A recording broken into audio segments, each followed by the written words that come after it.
Welcome everyone to ESPN's Rivalry Week, presented by Remington. We're at Memorial Stadium in Clemson, South Carolina. It's the 104th renewal of one of the most intense in-state rivalries in college football. We're 30 seconds from the kickoff as the South Carolina Gamecocks take on the Clemson Tigers. Our coverage brought to you by Cars.com. Sean McDonough with Chris Spielman, joined in a moment by Rob Stone. And today, another head-to-head coaching matchup between Steve Spurrier and a member of the Bowden family. He's 0-1 head-to-head against Tommy Bowden in this rivalry. Overall, the Tigers have won the last 4 from the Gamecocks. Chris, both teams already bowl eligible, but both with a lot to play for today. Well, Clemson's playing for their first 10-win seasons in 15 years, Sean. In South Carolina, if they win, gets them to 7-5 and an automatic bowl berth. Awesome energy in this building. I'm fired up. Clemson won the toss and deferred. So the kickoff from Cole Chasen came down to Captain Munnerlyn, a true freshman, across the 35 and across the 40, where Tyler Grisham took him down. Tommy Bowden says our kickoff coverage has been bad this year, and it was bad again to open the game. A 39-yard return. The impact players on offense for South Carolina. Blake Mitchell, the starting quarterback at the beginning of the year, lost that job, has come back over the last 3 games. Outstanding. And his favorite target is one of the best receivers in the country, Sidney Rice. Still just a sophomore, but breaking receiving records at South Carolina virtually every week. Mitchell with his recent hot hand up to 68% completions for the season. 9-6 in his career as the starter. The junior from LaGrange, Georgia, on target to Sidney Rice to the Clemson 39-yard line. The starting lineup brought to you by Nivea for Men. South Carolina on offense, 24.6 points per game, only 55th best in the nation. Rice gets the attention. That opens up room for Kenny McKinley, another sophomore receiver, who over the last 4 games has had at least 70 yards receiving in each. He's a former high school quarterback. They're also starting the same offensive line for the 5th game in a row. That had been a problem spot early. Their play's been better lately, a reason why Mitchell's numbers have improved. Mitchell runs and gets 2. Dragged down from behind by Philip Merling, the sophomore from Memphis, Tennessee. A part of the Clemson defense, one of the best in the country, 5th in the nation in total defense, coordinated by Vic Koenig, and they've had to do that despite some key injuries at the linebacker spot. Maurice Nelson and Antonio Clay were not starters when the year began. They're in for outstanding injured players. Tremaine Billy hurt in the preseason, out all year. And Anthony Waters hurt in their first game. He's been out ever since. They thought Waters was an All-American candidate. Mitchell hit as he throws, and it's intercepted at the 15-yard line. Picked off by C.J. Gaddis. His 2nd of the season. It was intended for Sidney Rice.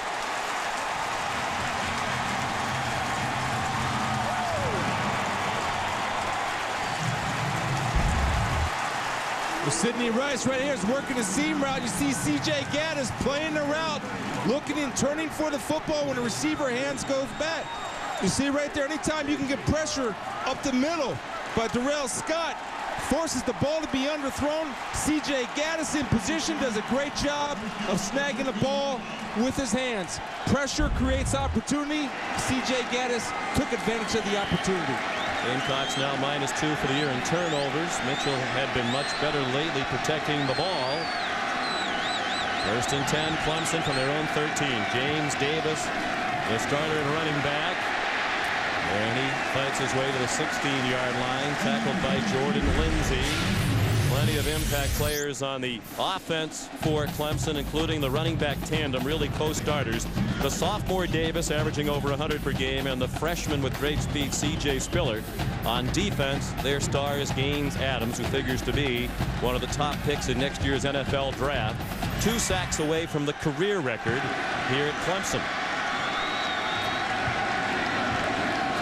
2nd down and 7. Clemson primarily a running team this year, and a drop for a loss. Pass for Brinkley, the defensive end, part of the South Carolina defense, facing this Clemson offense led by Will Proctor at quarterback, and the strength of the group, according to the offensive coordinator Rob Spence, the offensive line. It is a veteran unit, second in the nation in fewest sacks allowed. They've given up only 8 all year. Anytime you can run the ball like Clemson runs it, give credit to the big fellas. They're the ones that open the holes, do the grunt work. And starting offensive line has a combined 143 career starts, and that's without senior Roman Fry, an outstanding guard who is injured and not active today. Chancey Stuckey, their leading receiver, stayed in bounds, gets driven back from the 32, but more than enough for a first down, and the woofing begins in this rivalry. Carlos Thomas, a former wide receiver, drove him back for South Carolina, but it's a game of 16 and a first down for Clemson. Yeah, what they do is they high-low him. You see Will Proctor taking the easy throw, the open throw to Stuckey, and Stuckey does a nice job. And Carlos Thomas, the great form tackle, bringing his hips, but a big game and a good call by Rob Spence to work the levels, high and low him. Will Proctor throw the open man. Low man's open, hits him. Ed Bennett, the leader of their secondary, missed the tackle. That allowed the extra yardage for Stuckey. Proctor handed it off to Stuckey, coming around. Flag down to the line of scrimmage. Stuckey out of bounds near the first down marker. Savell Newton, who was their starting quarterback 3 games ago, has made the move to safety. He chased Stuckey out, and it'll come back on a holding call against the Tigers, negating a gain of 11 for Tommy Bowden's offense. This is what you're seeing, and this is a lot of the Arkansas influence where they'll bring the wide receivers in motion. During the run, holding number 68 on the offense, 10-yard penalty for the spot of the foul. Replay first down. That's not new, though. That's Louisiana Tech, and Rob Spence did that at Louisiana Tech and at Toledo. Chris McDuffie, the guilty party on the hold. He's the new starter for Roman Fry at left guard. There's a weak spot in that offensive line. It's McDuffie, although they think he's getting better week to week. It's first down and 17. The ball back at the 24-yard line. Will Proctor, fifth-year senior, faked the handoff to Davis, and the ball dropped by Alex Pearson, the fullback. He's a U-back, lines up all over the place. Tight end and fullback. He was wide open and dropped it. South Carolina defensively, one of the best in the country in scoring defense, 21st, giving up only 16.3 points per game.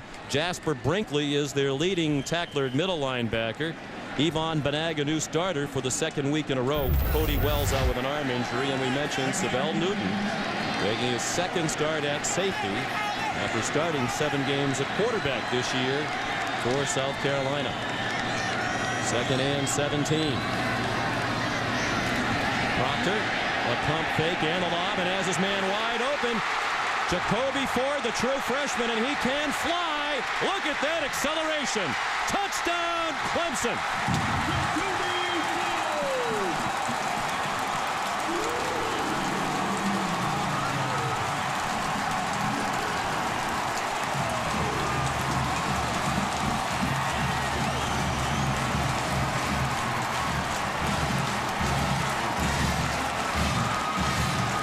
Big play for Will Proctor. A guy that's had an up and down season. For him to come out against the rival and hit a big play like that, then you see pure speed, Sean, to finish. Chad Dean tries the extra point. He had struggles early with his timing. He's been much better lately, and that one knuckles its way through. Another explosive play by Jacoby Ford. 76 yards and a touchdown. His 4th play of over 55 yards this year.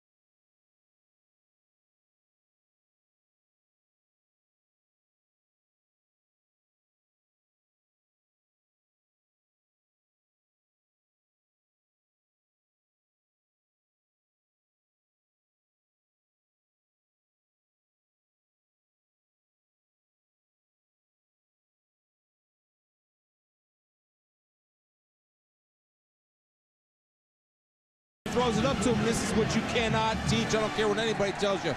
Pure speed. And Sean, that's just what the proctor ordered right there. 76-yard touchdown pass. Oh, you've been working on that line all week. Yes. They marked the ball at the 36. Corey Boyd is the tailback. And he gets the call straight ahead through a nice hole. Avoids the umpire and has a first down out to the 48-yard line.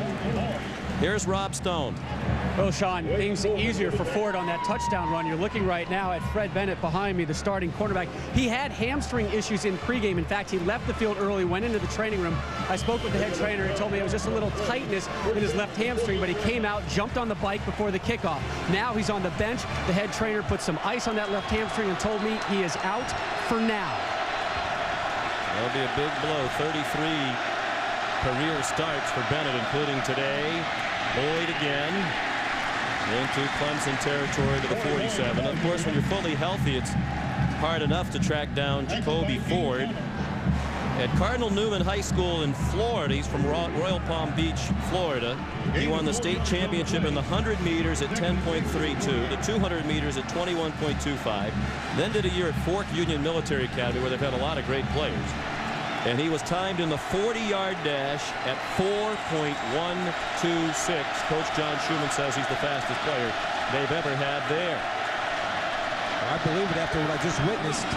Sidney Rice, the quick hitter, and another first down. This is reminiscent of their first possession when they moved into Clemson territory, and then Mitchell was intercepted by C.J. Gaddis. Rice tackled by Chris Chancellor, a redshirt freshman from Miami. You know, it's so difficult to get pressure on a Steve Spurrier's coach football team, especially with Blake Mitchell, because they're coached so well to get rid of the football, and they get rid of it on time.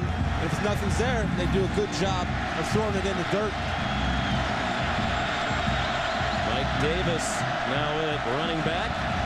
He splits time with Corey Boyd. The quick pass is dropped by Davis, and we say aloha to Reese Davis.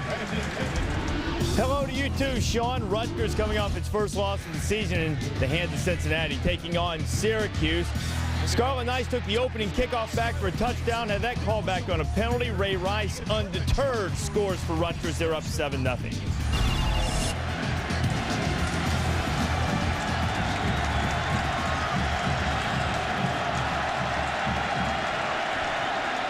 Here at 7-0 Clemson.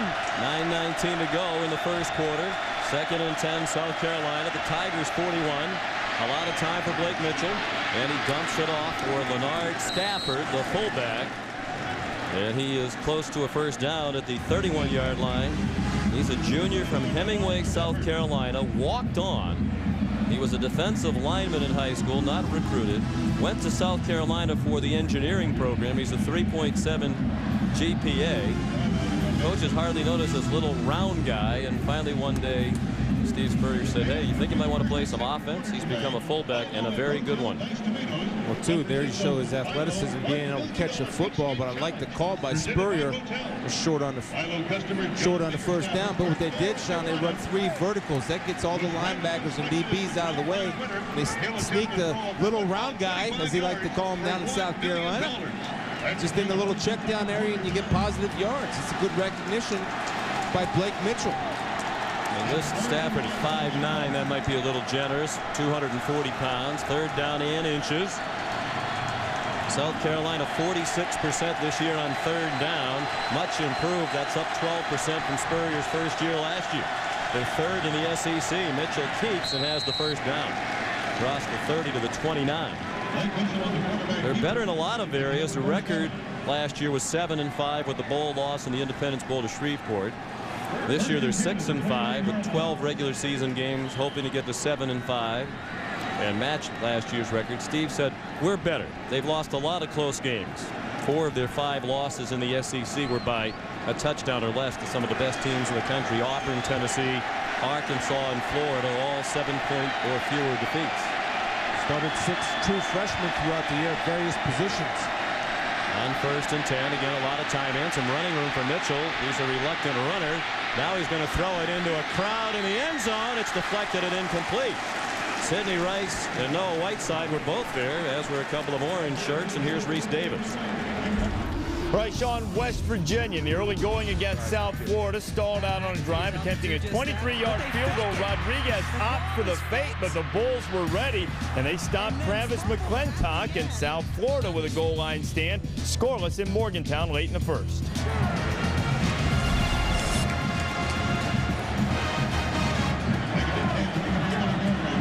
All right, Reese. Here's second down and 10.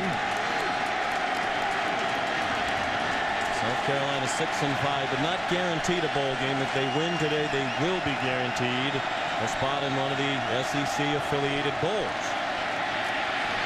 Mitchell hit as he throws, but has his receiver near a first down. It's Sidney Rice again. It looks like with that mark, he'll have it. Near the 19, the coverage was not all that tight. The toughness of Blake Mitchell right there hanging in and letting Sidney Rice, who was lined up inside as a slot receiver, to create a matchup problem with a safety or a linebacker. Blake Mitchell, knowing he's going to get hit, hanging in there to let Sidney finish the route. He got hit by Philip Merling as he threw it. 8 minutes to go, first quarter, 7-0 Clemson on a 76-yard touchdown pass. Will Proctor to Jacoby Ford. South Carolina moved on its first drive, then turned it over. They're moving again. On the delay, Corey Boyd, big hole inside the 5. And down inside the 2. Sergio Gillum saved the touchdown. 18 yards on the run by the junior from Orange, New Jersey. Corey Boyd, their leading rusher for the year, with 623 yards coming in. Watch the vision, and Corey Boyd's going to hit the cutback, laying off the lead block off of his fullback. Watch him with the cutback. Right here, there's the vision in the cut. Can't be taught, and what you see is the South Carolina interior front staying on and finishing blocks with their feet. Anytime you can do that and you give Corey Boyd to see him in vision, he'll find a way to get her done. It's a line that struggled for a lot of the year, but playing together for the 5th straight game, you can see the improvement. First and goal. Corey Boyd did not get there. This Clemson defense has given up only 8 touchdowns all year. Last year, in Clemson's 13-9 win in Columbia over the Gamecocks, South Carolina did not get it in the end zone. They kicked 3 field goals. Down here, we talked about it all year, Sean, and if you can go to any stadium in the country, college, NFL, or high school, the low man wins. In order for Clemson to have a chance, they have to change the line of scrimmage and push it back. 11th play of the drive. Second and goal from the 1. Corey Boyd down to the goal line. No signal yet. Doesn't appear that he got in this time either. It'll be third down and goal. Darrell Scott got in there and got penetration. He came in from behind. You see big number 97 coming in, not getting knocked back, changing the line of scrimmage, and doing us all to keep Corey Boyd from throwing the pig across the line.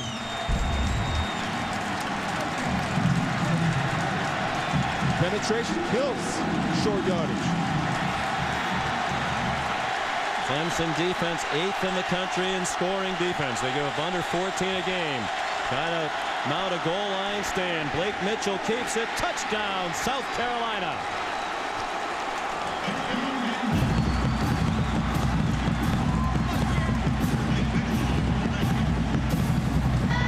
It's a good call right there. I don't know if Blake had the option to audible, call his own number, but you saw a weakness. Clemson was so concerned about submarining the offensive line, it created an opening over the top.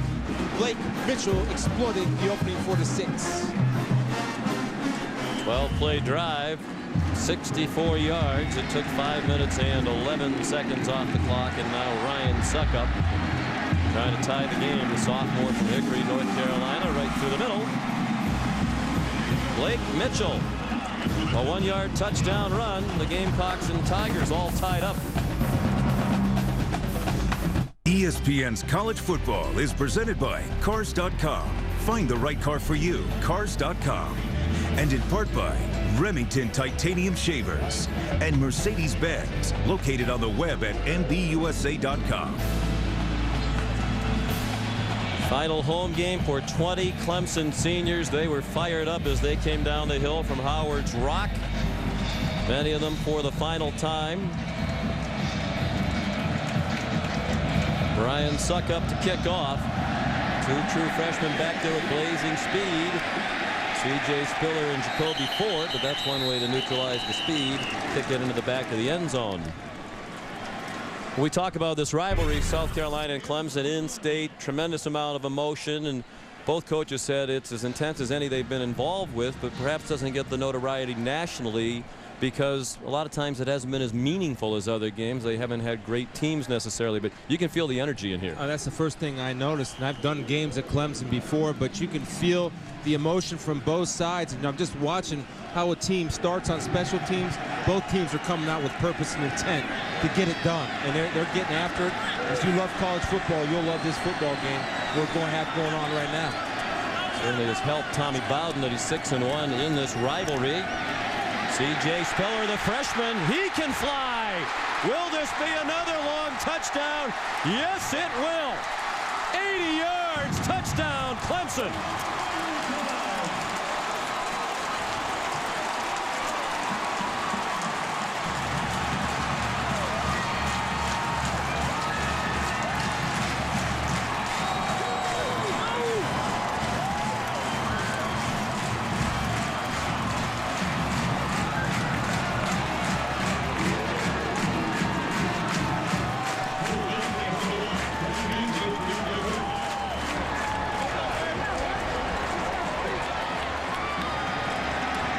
Dean for the extra point.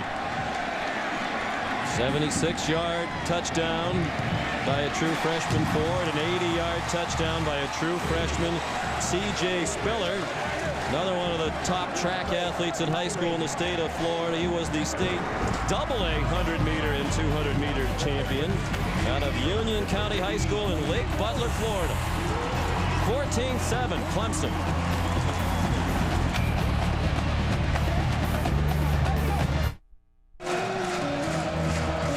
Clemson adds to its school record. That's their 13th touchdown of 50 yards or more this season, and C.J. Spiller, the freshman, has 6 of them. This one an 80-yard run, and it's 14-7 Clemson. Cole Chasen will kick off.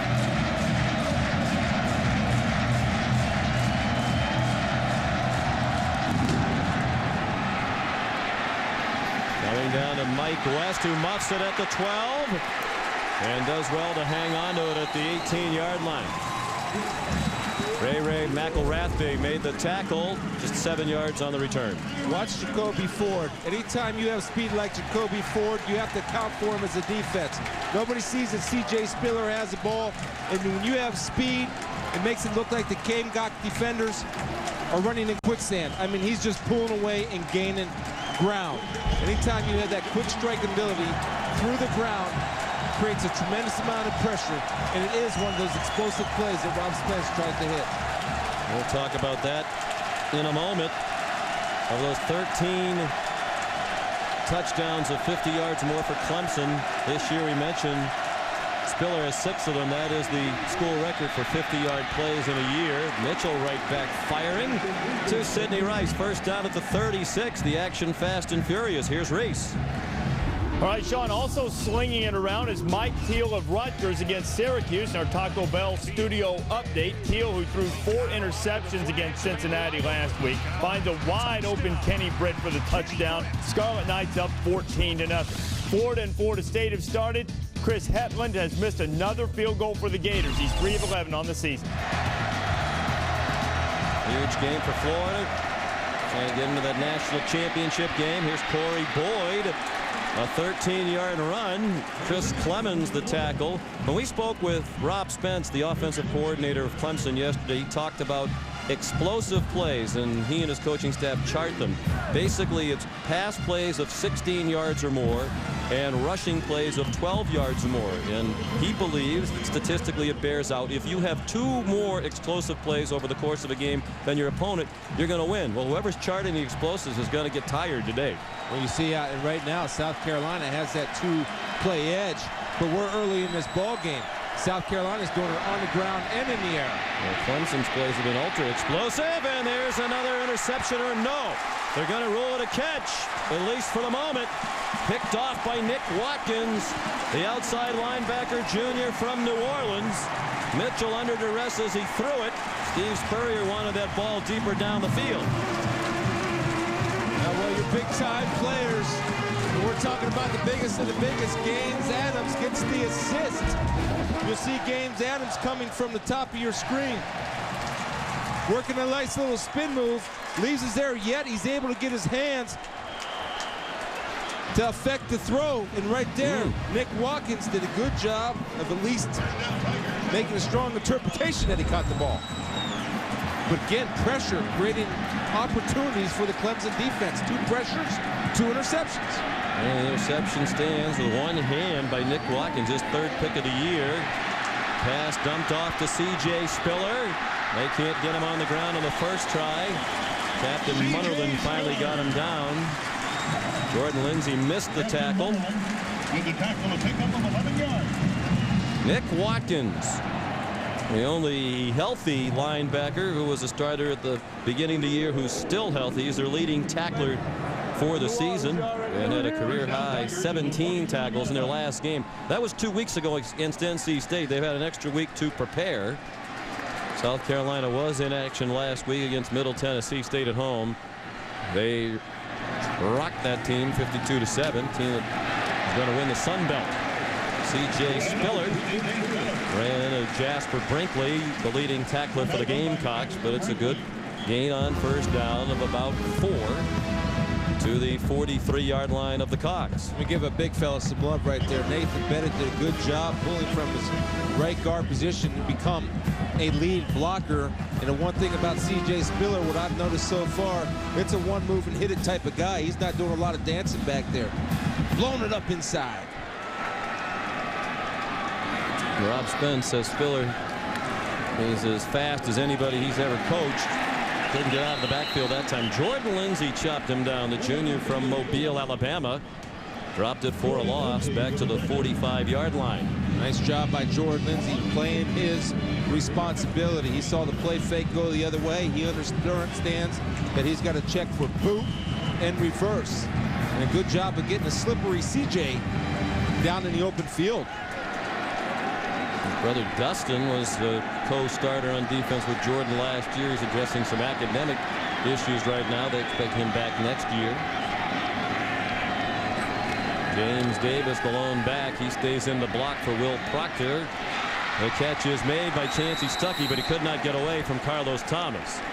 Gain of only a yard or 2, and now Tommy Bowden will have a decision to make. They'll give the play forward progress to the 42, about 5 yards short of the first down.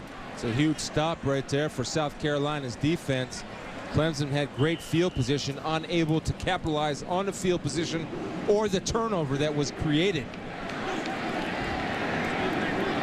Cole Chasen will punt.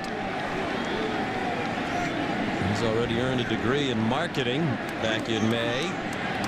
Senior from Roswell, Georgia. Had 5 punts blocked last year, none this year. They've much improved in that area. Hangs it up very high. Kenny McKinley back deep, but they're going to catch it at the 4-yard line. Dwayne Coleman in perfect position. Rivalry Week presented by Remington continues today on ESPN2 and ESPN. First on ESPN2, 4:15 Eastern. Boise State looks to finish the season undefeated as they take on Nevada. On ESPN at 7:45 Eastern. Wake Forest and Maryland. The winner wins the ACC Atlantic Division title. Rivalry Week presented by Remington. Here's Rob Stone. Well, Sean, you guys mentioned that Blake Mitchell has been on a tear coming into this game. Not so much today. Coach Spurrier told us he would not hesitate to yank him and bring in the more athletic, more versatile, more mobile Sylvain Newton. Newton right now playing free safety, has not had any warm-ups, is not by Spurrier listening to the play calls. He has been strictly defense, but don't be caught off guard by a quick hook. Mike Davis runs out to the 10. Gain of 6 on first down. Dwayne Coleman, a former running back, made the tackle. Well, this has been the story of the season for South Carolina. They've moved the ball pretty well throughout the year on offense. Steve Spurrier pointed out, we've only punted 27 times. That's the 3rd fewest in the country. but they're 55th in the country in scoring. They haven't done a good job getting it in the end zone after moving it. Yeah, and the turnovers. And you can't turn the ball over, especially against an explosive offense like Clemson. The pitch back to Davis, and he gets nothing. Gaines Adams, the All-American candidate, senior from Greenwood, South Carolina, made the play behind the line of scrimmage, and that is the last play of the first quarter. The first quarter that lived up to the intense history of this rivalry. Big plays, the story of the first 15 minutes, 14-7 Tigers.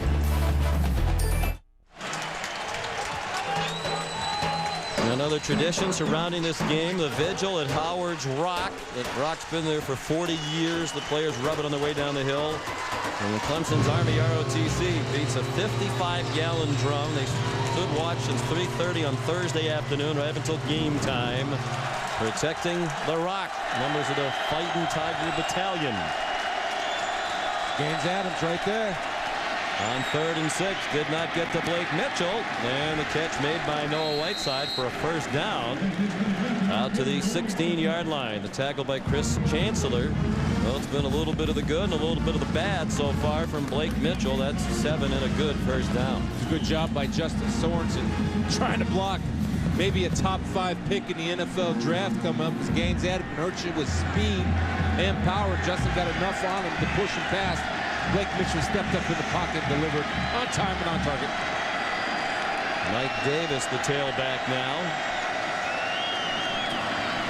He gets the handoff and cannot run away. C.J. Gaddis up from the corner. Darrell Scott out from the interior of the defensive line. A loss on the play, back to the 14. -2. You got your corner up there, Sean. It's simple mathematics. Can't block them all until you back C.J. Gaddis off, either with some type of motion or some type of threat in his area. It'd be tough to run the football.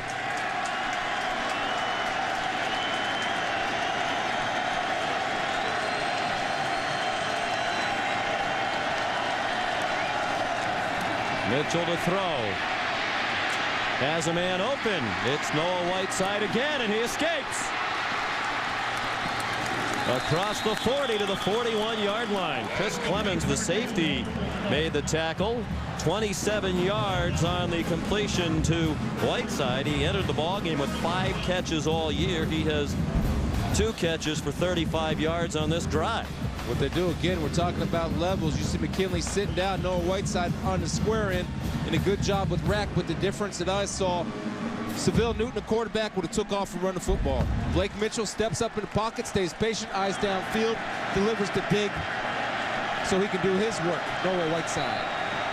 Mitchell, the more prototypical pocket passer. And here's a nifty run by Corey Boyd outside. Boy, I've already lost count of those explosive plays we were talking about. The runs of 12, the passes of 16. That's a 20-yard run, counts as an explosive.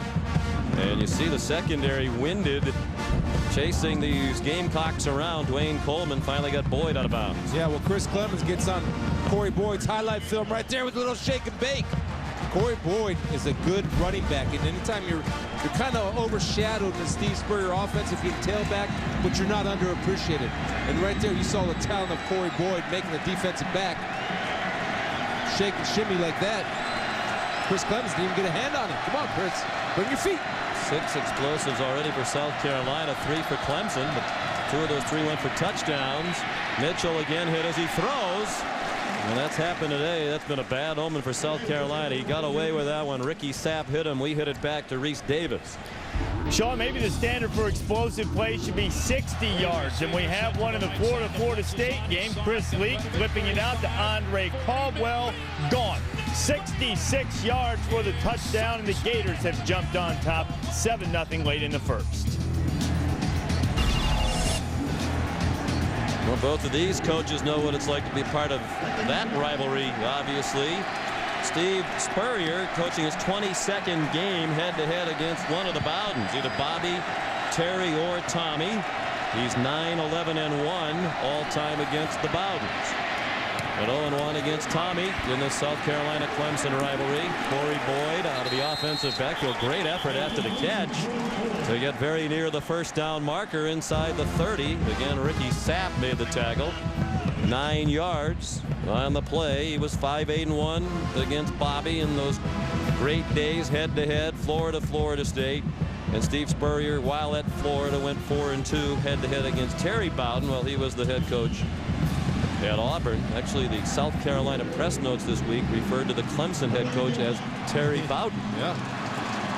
I wonder if that was on purpose, a little gamesmanship. These rivalries, you wouldn't rule it out.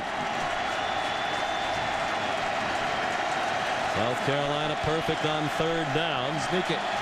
They scored a touchdown on 3rd and goal from the 1. This time they handed off to Mike Davis, and he has the first down. The sophomore from Columbia, South Carolina. Tackled by Donnell Clark, a backup nose guard. Carolina moving again, down by a touchdown early in the 2nd quarter. You know, the one thing I noticed about Blake Mitchell, even though he does have the 2 picks, there's no panic in the young man. And you can see that's what Steve Spurrier likes, because Steve is not above testing the kid mentally to see how tough he is. Blake Mitchell just keeps hanging in there, making plays despite the 2 picks already thrown.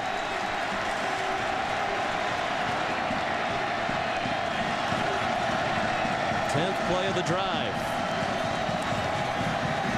Blitz off the corner. Mitchell runs away from it and throws, and it is caught inbounds at the 20-yard line by Noah Whiteside. 5 catches all year entering this game, 3 on this drive. That one's good for 7, chased out by C.J. Gaddis. Well, you see again, they recognize the blitz. Blake Mitchell rolls away from the blitz, but the thing I like, and I don't see enough of it in college football, Noah Whiteside working back to help his quarterback on the run. Right here, Blake Mitchell, not a great runner, but good enough to buy time with his feet. Gaddis with the pressure, but here you go. Noah Whiteside working back to the football to help his quarterback make a play. C.J. Gaddis came on the blitz. Did not get to Mitchell. 2nd and short, and Davis still bouncing off, hits, and inside the 5. If he broke one more tackle, he had a touchdown. Michael Hamlin, the safety, took him down. 16 more on the run. Another explosive play, and first down and goal for South Carolina. Well, anytime you have an aggressive front like Clemson, where they'll hit it up hard upfield, you hit them right up the middle, because guys are not looking for any run stoppage or not playing off blocks. Their #1 goal is to get penetration and pass rush, and if you hit the quick hitters up the middle, you get big plays, just like Davis provided right there. Averaging over 8 yards per play on this drive, which started at their own 4. Corey Boyd still inside the 2. Clemson's defense leads the nation in fewest yards allowed per play. 3.89 yards per play allowed. Clemson, LSU, and Virginia Tech, the only defenses in the country allowing under 4 yards per play. Vic Koning's done a great job in his 2 years as defensive coordinator here, but they're giving up a lot more than 8 yards per play so far today against South Carolina. The question is, was Boyd down? Well, his forward progress was stopped. 2nd and goal from inside the 2. Boyd again slithering to the goal line. Mitchell saying touchdown, and now the officials concur. Touchdown, South Carolina. It's a nice little change of pace. They did this on the short yardage to get the first down. They run away from the lead blocker. Everybody sees the lead blocker. Stafford lined up to one side thinking, okay, we're going to follow the round guy up the middle. No, what they do is send it the other way, away from the lead blocker. People not suspecting that you're going to try to run short yardage without a lead blocker. Well, they did, and they were successful. Well, for a team that's had a tough time finishing drives this year, what a drive that was. Perhaps some question about whether they did finish it. The prior play is under further review.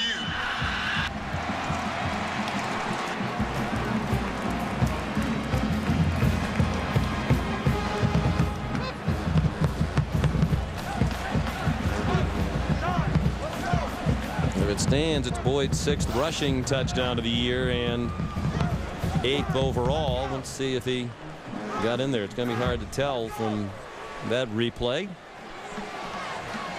We'll see from the other side. If you can see a ball or a body or anything, just see a stack of bodies. It's tough to get a read on that. Again, they're running away from the lead blocker right there. There's Corey Boyd going in without their lead blocker. The official from the side, the linesman comes in, sees the ball. He's got a better view than any of us do. After review, the ruling on the field stands. Touchdown. And it's certainly no conclusive evidence to overturn that call on the field of a touchdown. Good block by Chris White, the center, senior from Chester, South Carolina, making his 40th career start on that offensive line for the Gamecocks. I had a chance to watch a lot of film on him this week, Sean. He's got a chance in an NFL career. A very good player. He got their game ball last week for his performance against Middle Tennessee State. Ryan Suckup ties the game. 13 play drive, 96 yards, 5:41 off the clock. We're tied.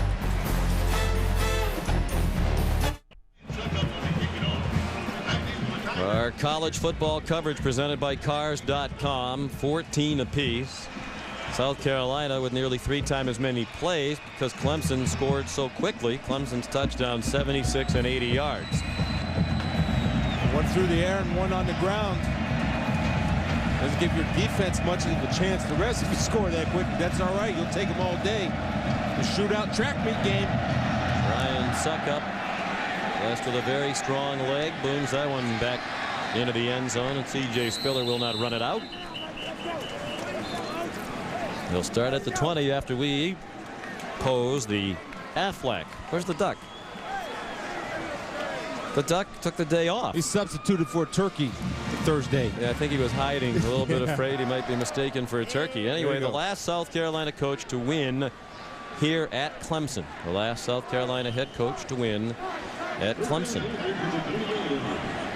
First game here for Steve Spurrier as head coach. Did his second year at South Carolina, 13-10 as head man of the Gamecocks. Lost his first try at home in this rivalry last year. As he replaced Lou Holtz. James Davis gets 6. Here's Reese Davis. All right, Sean, West Virginia having a little trouble with South Florida. Fast bull defense keeping them in check with a little trickeration. A reverse with Darius Reynaud taking the pitch from Slayton. Reynaud showing the great speed. Unable to score on this explosive play. 3 times West Virginia's been into the red zone, but only 2 field goals to show for it. 6-0. Isn't it wonderful how Reese pays close attention? He's talking about explosive plays, and he's got a lot going on back there, monitoring all those highlights, and yet he's paying attention. James Davis, he gets 9 more. Out to the 35, and a first down for Clemson. Casper Brinkley made the tackle. Here's what Clemson does a good job of. That's kind of the same side trap. Well, they'll run the trap. Usually you'll see, watch James Davis. He's going to get the ball here, and watch the puller coming. It's the same side trap, and it's designed just for that, to get the defense to flow one way and come back and hit the same side. Gamecocks were offside. Davis dropped for no gain, but they'll be penalized as Marvin Sapp was in the neutral zone and couldn't get back. It'll be first down and 5. First penalty against South Carolina. Of course, it's a non-conference game. South Carolina out of the SEC. These are Southeastern Conference officials. Clemson, an ACC school. Number 53 on the defense. 5-yard penalty. Replay first down. Marvin Sapp on the blitz, get a little anxious. But again, we've seen a lot of good running backs, and I'm seeing too, James Davis is a guy that I like because I see speed and power and great vision, and he's a young player. He's played last year. Obviously, he's a true freshman, sophomore this year, but he continues to get better, and I can see what they like and love in him. He's an explosive guy. James Davis, sophomore from Atlanta. Another flag down, a helmet on the field as well. Jordan Lindsay lost his hat. There is a flag.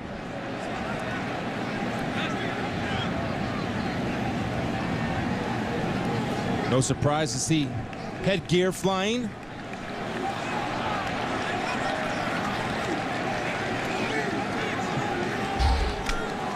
We asked you the question. Who was the last South Carolina head coach to defeat Clemson in Death Valley? The answer is Brad Scott. Lou Holtz unable to do it during his tenure.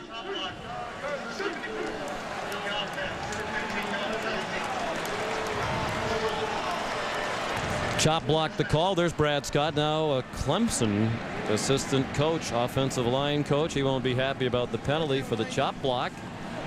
Now, with that, talk about going from the Hatfields to the McCoys in this state, or vice versa. He's the offensive line coach, and he's wondering what went wrong. Usually on a legal chop block, a player is engaged high, and another player comes down low to take the guy's legs out. And if you wanted to cheat and you had the ESPN College Football Encyclopedia, you could have come up with the answer to that. Page 781. Proctor dropped the snap, it throws the play off. Stanley Doty drops the play for a loss. He's been in the doghouse, hasn't even dressed the last couple of weeks. And they elected to dress him and bring him over here this week. Steve Spurrier, in his typical dry way, said, well, at the very least, we'll be a little bit bigger team when we get over to Clemson. Tyrone Nix, the defensive coordinator in his second year. He's on the field. Rob Stone asked him in our meeting the other day, do you like being on the field? He said, yes, I do. I can communicate better with the players. I don't like it when we don't get the ball back fast enough and Coach Spurrier starts to yell at me. The old ball coach likes the ball back quickly. We might get it right here.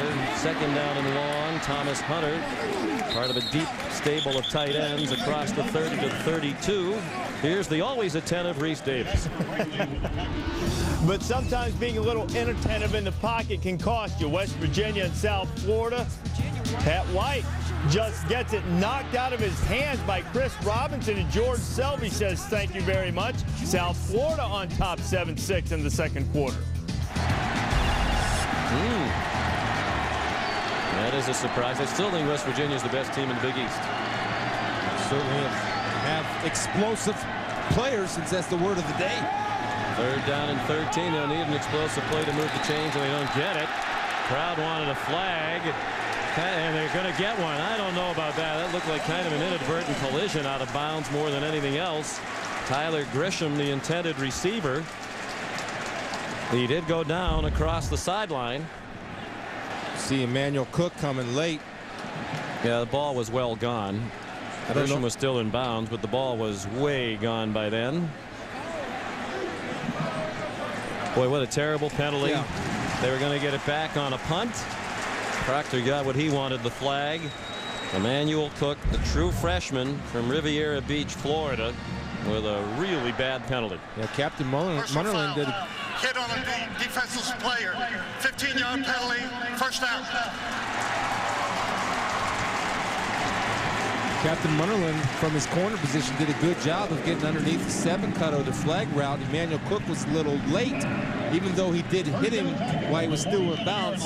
It wasn't exactly a vicious hit, but you know how I side on those things. Yeah.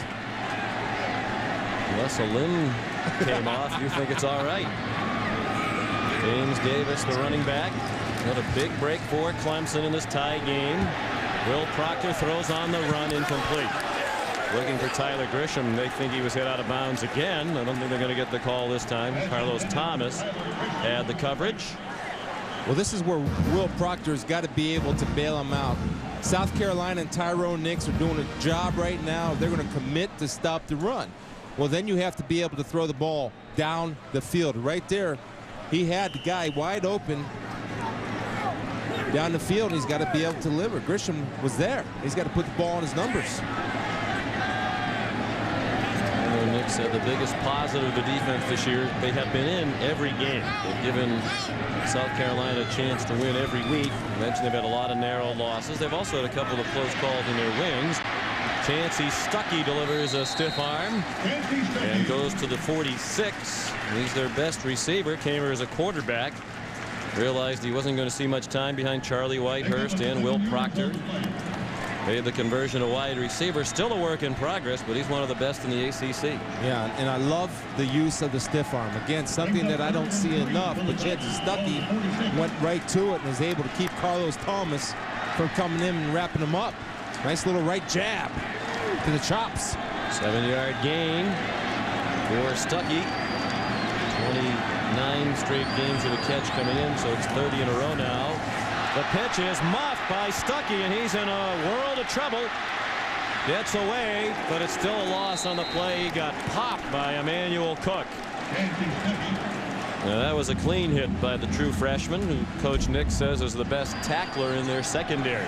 You see Chancey Stuckey coming on a quick pitch, and I wouldn't go to Jordan Lindsay's side because Jordan Lindsay already proved that he can play the reverse. Now, if it works, it's a great play.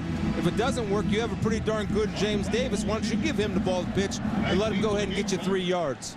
But Jordan Lindsay's not going to be fooled. He's proven that. Cole Chasen the punt to Kenny McKinley, who's standing at his 15-yard line. 4th down and 9.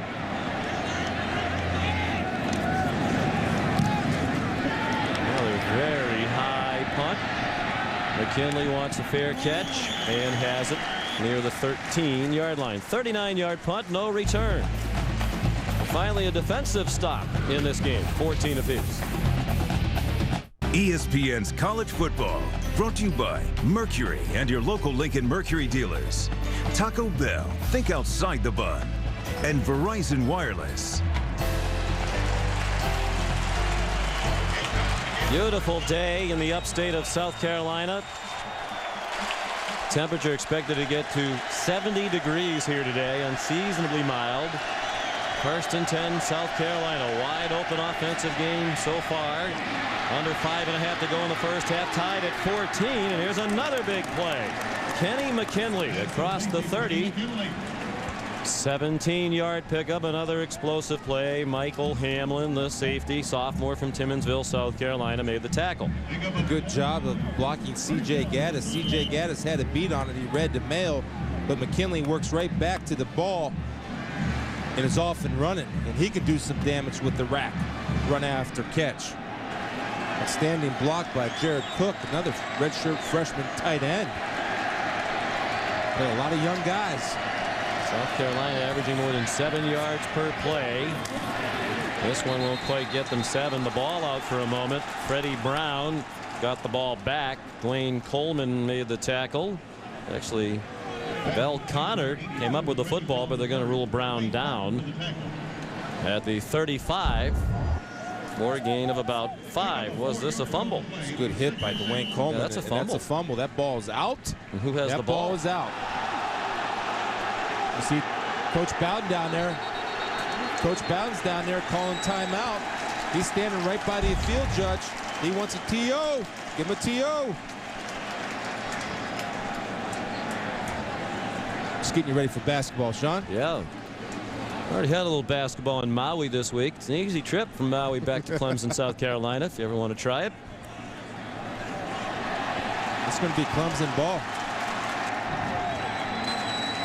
Well, I wonder if the whistle blew. See right here, Dwayne Coleman does a good job of putting a helmet on the football. That ball is out. Now,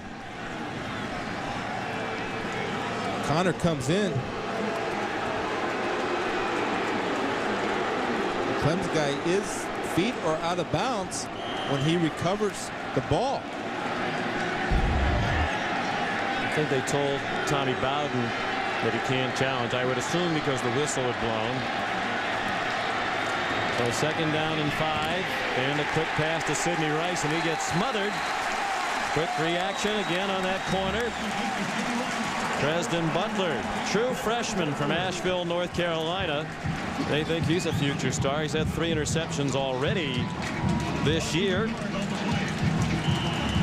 now what Florida has in their game plan, they'll have that fake bubble screen, and they'll have the guy shooting down the seam. So they'll fake the screen and go deep, just something to keep your eyes on.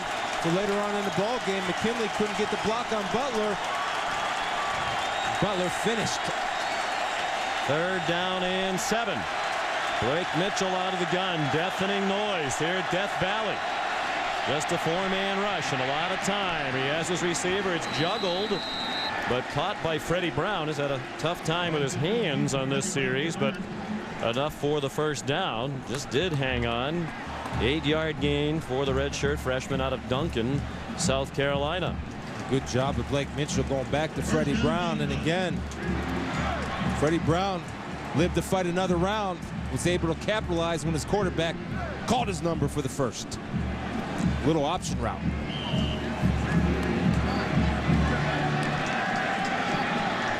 This Clemson defense held the great Calvin Johnson of Georgia Tech without a reception in the game against the Yellow Jackets. Sidney Rice has 5 catches today already for 53 yards, and he's also opened up some room for the other receivers. Mike Davis, the ball carrier, out to the 47-yard line. Pete Carroll has the Trojans in position for another spot in the BCS championship game. Tonight they'll take on the Fighting Irish of Notre Dame, ranked number 6. Saturday Night Football presented by Southwest Airlines, part of Rivalry Week, presented by Remington on ABC. Notre Dame certainly has the offensive explosion. There's that word, to hang with SC. Can they hang with them? Containing SC on the offensive side of the ball. Notre Dame's defense. USC's won the last 4 head-to-head in that rivalry. Mitchell has a receiver wide open, has another first down. Kenny McKinley inside the 40. Antonio Clay made the tackle. Here's Reese. Sean, coming up on the Pontiac Performance Halftime Report, the Sunshine State Showdown underway. We'll see if the Seminoles can muster any offense at all. Notre Dame and USC tonight on ABC. Mark and Lou will join me and look ahead to the keys to see the Trojans continue to march toward the national championship game. We'll also see if there's an upset brewing in Morgantown, South Florida, off to a good start on the road against the Mountaineers.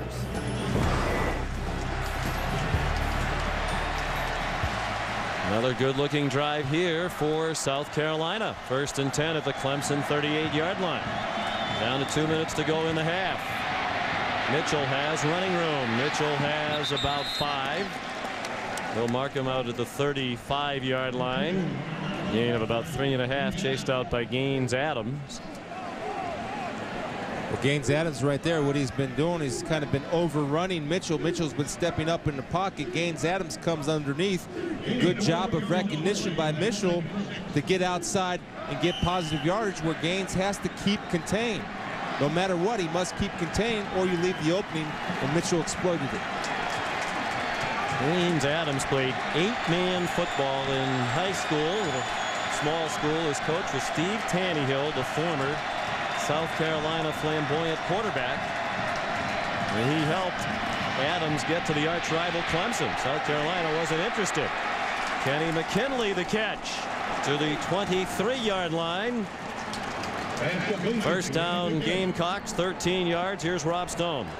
Sean, ESPN NFL draft expert Mel Kiper told me Adams should be the first defensive player taken in the April NFL draft. His stock has gone up through the season. He could go as high as number 3. That stock may rise once teams meet him, guys. One NFL executive told me the quality he has off the field will only add to his value. Coach Bowden told us he's never been in my office, never been in trouble, never had a bad report. There are no red flags on this guy. On the delay, it's Corey Boyd. And he gets to the 22, and that's all. The gain of 1. Philip Merling made the tackle. Gaines Adams.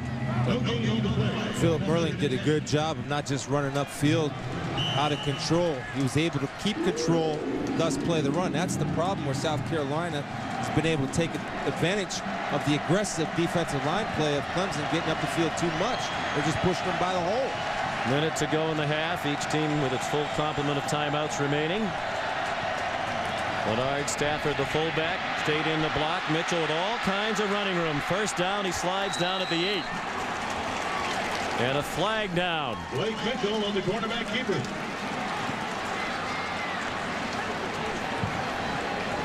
Well, at least our bug says there's a flag. We do not see one from here. There is no flag on the play. Again, the recognition of Mitchell of when to stay behind the line of scrimmage to let the route develop downfield, or when to tuck it and run, making every decision that the quarterback should make in this very difficult offense to run as a quarterback with Steve Spurrier led. Oh. One more play without a timeout. They don't get it in the end zone. They'll need to start thinking about using them. 20 seconds to go. There is a flag down for sure, and this is intercepted. Jock McKissick, 295 pounds. Will they catch him? They're running out of time. Touchdown. There is a flag thrown at the snap by the line judge.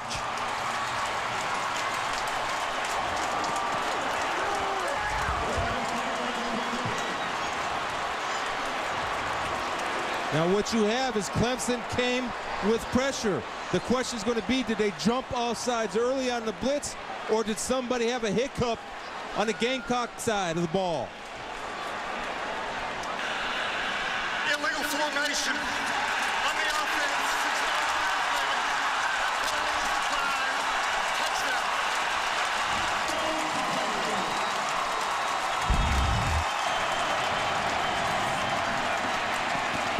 Gaines Adams with the tip, with the rejection. Now watch Gaines Adams.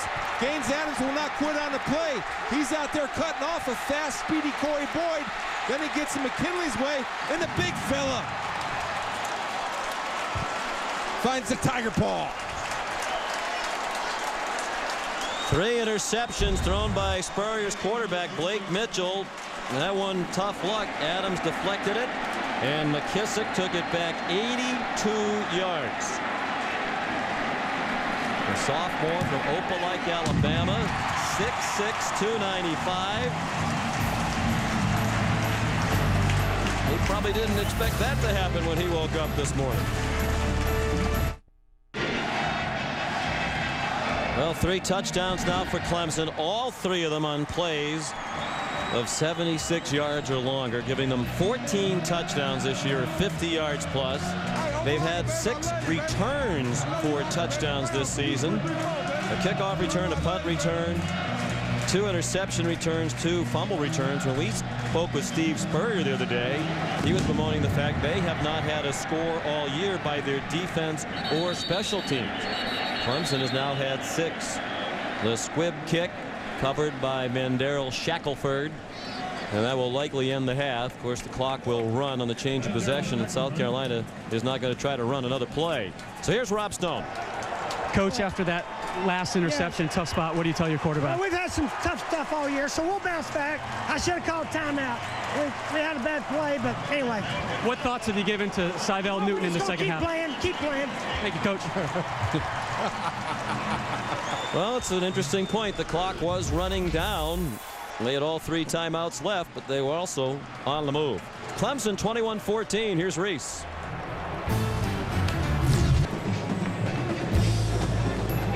We're back in Clemson, South Carolina, heading for the second half. Clemson with a 7-point lead as we look at the Remington first half stats. South Carolina had the edge statistically. They ran 42 plays to 19 for Clemson, had the total yardage edge. They had 18 first downs to only 6 for the Tigers. But as is so often the case, the turnovers, the killer. 3 interceptions thrown by Blake Mitchell, and 2 of them converted into scores. First possession of the game, South Carolina driving nicely, but C.J. Gaddis the pick. And the most recent interception deflected by Gaines Adams. Jock McKissick, the defensive tackle, 82 yards. That a direct conversion of a turnover into a score, and that's the difference in the game right now. A moment ago, Rob Stone spoke with Tommy Bowden. How did that last interception for a touchdown change the complexion of the game for you? Well, it gives us a little momentum. We're not tackling very good. We're not playing very good on defense. I'm surprised we're not playing more fire, a little more enthusiasm. I'm not tackling better than we are on defense. The pace of this game and with these explosive type plays, does that work for you or against you? Well, it's keeping our defense back on the field. We're scoring so quick. They played a lot of snaps on the field, but some of it's their job to get off. You know, we're scoring quick, but they got to make themselves get off quicker. Coach, thanks for your time. Thank you. Coach Bowden's offense will be on the field first here in the second half as Ryan Suckup kicks off to those 2 lightning fast freshmen, Jacoby Ford and C.J. Spiller. This one is returnable for Ford. And he didn't find any running room that time. Now he pops out, but they ruled him down. He's ruled down at the 17-yard line. Jordan Lindsay made the tackle. Sean McDonough with Chris Spielman. It's hard to summarize that first half, and I think Coach Bowden hit the nail right on the head with his comments. Well, two things. They got to start tackling on defense and getting off the field on third down. South Carolina was 5 for 5 on third down conversion. It's too much. And the other thing, they got to find a way to throw the football. Even though they have a 21-14 lead, it seems to me that South Carolina is in control of this football game. Clemson's got to throw the ball to open some things up as far as the running game goes, because South Carolina's committing to stopping the run. 19 plays on offense for Clemson. Part of that because they scored so quickly on 2 long plays of 76 and 80 yards. James Davis wrapped up by Jasper Brinkley. Very little gain on the play. Tommy Bowden, 52 years old in his 8th season at Clemson. 6-1 against South Carolina, and that'll help your popularity. He barely survived back in 2003. Took a win over his dad's Florida State team. They earned a contract extension, and now he seems safe here with the possibility of a 10-win season. They can win this game and win a bowl game. That'll be their first 10-win season since 1991. Proctor in trouble. Avoids the rush. Can't find anybody, so makes the most of it and gets out of bounds at the 19-yard line just to cross it. Jasper Brinkley, one of the brothers along with Jasper Brinkley, able there to get the pressure. And I'll tell you what's happening. Stanley Doty, the big fella, number 55, has been able to create some push up the middle. Good coverage downfield, and Will Proctor made a good decision not to take the sack. Lived to fight another down, just 3rd and 7. Proctor 6 for 8 passing in the first half. Trying to get a first down here on 3rd down and 9. Just a 4-man rush. He throws short of the first down to C.J. Spiller. Chris Hampton, a backup defensive back, made the tackle. It's hard for this offense to get in a rhythm when they're not on the field. And they've had nearly a 2-to-1 edge in time of possession, have the Gamecocks so far. Yeah, that's Sean, and they're not throwing the ball down the field. And you have defensive backs start sitting on routes and coming up and not giving C.J. Spiller time to work after he catches the ball because there's nothing behind him to threaten him. Cole Chasen punting for the 3rd time to Kenny McKinley. South Carolina still has not punted. We mentioned punted 27 times all year. Only Hawaii and West Virginia have fewer punts. That's been the case again today, but again today they're trailing. 44-yard punt, no return. The ball at the 31 for South Carolina. Of course, the last time they played here 2 years ago, an ugly brawl before the game. It resulted in both teams foregoing the chance to go to a bowl game. So last year over in Columbia, the schools agreed there would be a pregame handshake. They thought that might be a tradition that would linger through the years, but the 2 schools agreed they would not shake hands again. They felt they took care of all that needed to be addressed last year. There were some pleasantries exchanged on the field before the game. A lot of these players know each other, but they thought to do the handshake again would just call attention to that ugliness of 2 years ago, and they're trying to put that behind them as institutions. Corey Boyd tackled by Rashad Jackson and Philip Mertling. I agree with you, Sean. I do think it draws attention to the ugly incident. The other thing is, to be honest, it's tough to come out and give a guy a man hug and a handshake right before you're ready to go knock his block off. That's what Tommy Bowden said. He thought it took a lot of the intensity out of the early part of the game last year. Boyd looked to be a little shaken up as he went off. 2nd down and 9. South Carolina averaging nearly 7 yards per play. They have 291 yards of offense. They had 18 first downs in the first half, but they trail because of the interceptions, and there was very nearly another intended for Sidney Rice. We couldn't fault Mitchell for 1 or 2 of those early interceptions as he was hit or the ball was tipped, but that one looked to be just a poor throw, and it was almost picked off by Michael Hamlin. Yeah, well, you see right there, Blake Mitchell, the throw's late. He never saw Hamlin playing what they call a thief or in the hole coverage. And Hamlin, again, when your offense is struggling, help them out by giving them field position. Would have been a tough catch, but certainly one that he's capable of making. South Carolina perfect on 3rd down today. This is a tough conversion at 3rd down and 9. 3 minutes into the second half. Here comes the rush. There's a flag down. The ball is caught and advanced to the 39-yard line. Caught by Seth Edwards, an offensive lineman. Gaines, Adams, and Ricky Sapp had the pressure on Mitchell. False start the call against South Carolina. Sean, I'm going to show you why Gaines Adams is what he is, and that's a top 5 pick. And as Mel Kiper said, maybe the first defensive player overall in the draft. Anytime you have speed like Gaines does, then you have the power to continue to come and knock a big man down. And Jamon Meredith on the offense was not on the line of scrimmage. The penalty is declined. 4th down. Your stock rises, and plus he's such a character guy, which will help him. But anytime you have the ability from the defensive end position to come with speed and power, the dual threat, you're a hot commodity. Believe me, there's nobody hotter in the country than Gaines Adams. 4th down. It looks like South Carolina might be going for it at their own 39. That's at the very least trying the old try to draw them offside thing. 7 out of 16 on 4th down this year. This is a big gamble if they snap it, and they do. 4th and 2, and it is batted down by Ricky Sapp. What a chance taken by Steve Spurrier. Well, Lennar Stafford misses his block. Lennar Stafford's lined up at tailback. He's got to come and get the hands down of Ricky Sapp. Doesn't get the hands down. Ricky, time it up with the rejection.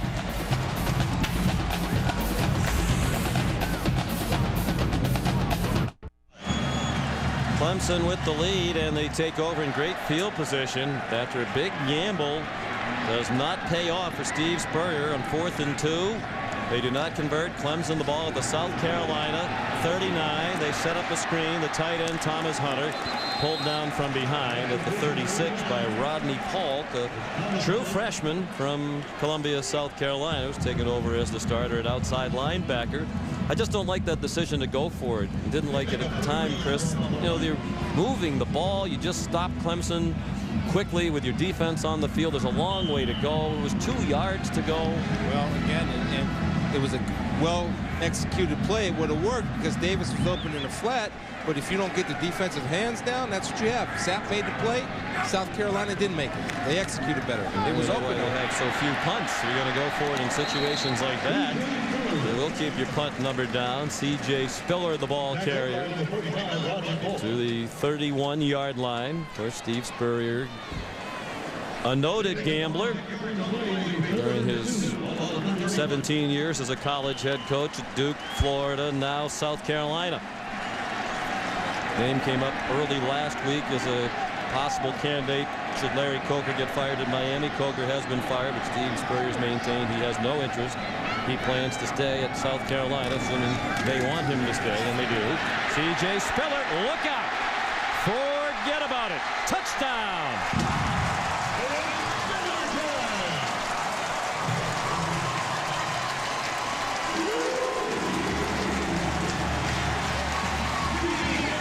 Well, in this game for Clemson, a 31-yard run is the equivalent of a 1-yard plunge off tackle. It's 45 yards shorter than any of their previous 3 touchdowns today. Second score of the day for the freshman Spiller. And it gets him over 100 yards for the 5th time this year. He breaks James Davis's record set a year ago. Jadine, the extra point. And now Coach Spurrier and the Gamecocks really up against it. Yeah, watch Chauncey Stuckey. Speed. Run the hook, CJ. Run the hook. Get in the zone, and Chauncey Stuckey with a great block downfield. Sprung him.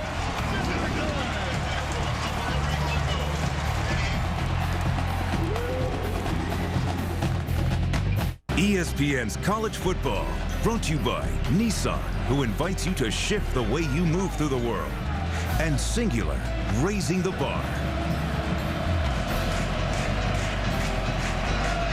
Sean McDonough, Chris Spielman, Rob Stone back at a raucous Memorial Stadium, Clemson, South Carolina. Clemson, after stopping South Carolina on 4th down, needed just 3 plays to score. C.J. Spiller, the 31-yard touchdown. He has 118 yards rushing now in just 5 carries. Jason's kickoff down to Mike West. And he's out to the 33-yard line. Sean, let's take a look at the touchdown. You and I talk about it all year. Receivers blocking downfield. That's Chauncey Stuckey. Take a look. Watch him finish off Carlos Thomas. Right there's the block, and you'll see CJ spring the corner. Carlos doesn't have time to get off his rear and catch the one that can finish with speed. CJ Spiller. Good job, Chancey. Hines Ward, be very proud of you after that one. Keyshawn Johnson, too, by the way, another guy who blocks downfield. Unselfish receivers. Beautiful. CJ Spiller, 118 yards on only 5 carries. He's coming off his best game as a college football player, 154 yards in their last game 2 weeks ago against NC State. Mike Davis, a tough run. He got 9, slammed into Chris Clemons, who made the tackle, the junior safety from Hartsville, South Carolina. This is where the test comes for the mental toughness test of Clemson's defense, Sean. They've been on the field the whole game. Coach Bowden addressed it at the beginning of the half, is that they're scoring so quick that their defense isn't getting any rest, but it's the defense's job to get off the field. Well, the turnovers on offense, the big plays allowed on defense. The undoing of South Carolina so far today, despite the fact they continue to move the ball virtually at will against this Clemson defense. Davis runs for 17 more. Michael Hamlin the tackle. Davis limps off. First down.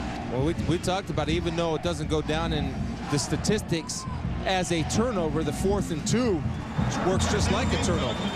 Maybe better than a turnover because you get some positive yardage as opposed to an interception where you get it down the field.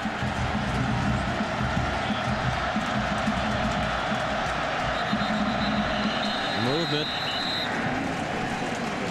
Gaines Adams started across the line. You wonder if that resulted in a flinch by Justin Sorensen, or perhaps a little flinch first from Sorensen. Dead ball, false start, number 78 on the offense. 5-yard penalty remains. First down.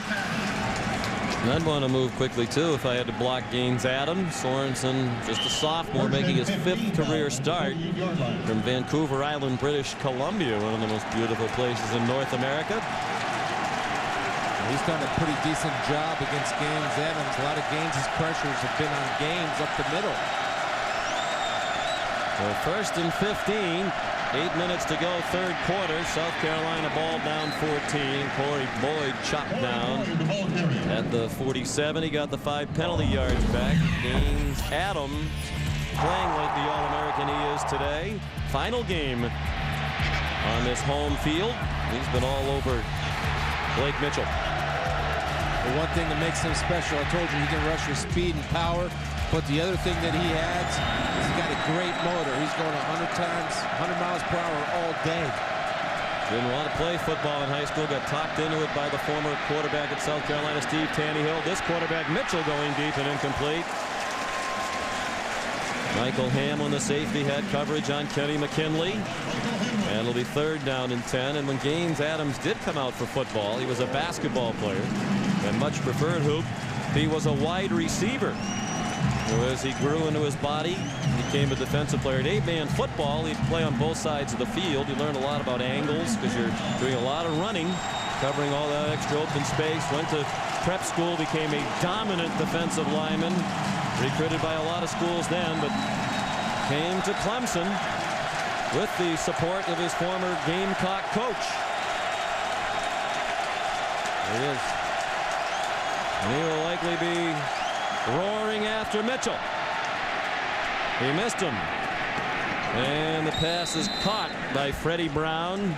Very near the 1st down. He goes down. Dwayne Coleman, the tackle, with help from Nick Watkins. They got a good spot right there. Dwayne Coleman had a shot to make the tackle to keep him from getting the 1st down, and Freddie Brown did a good job of spinning away, getting it.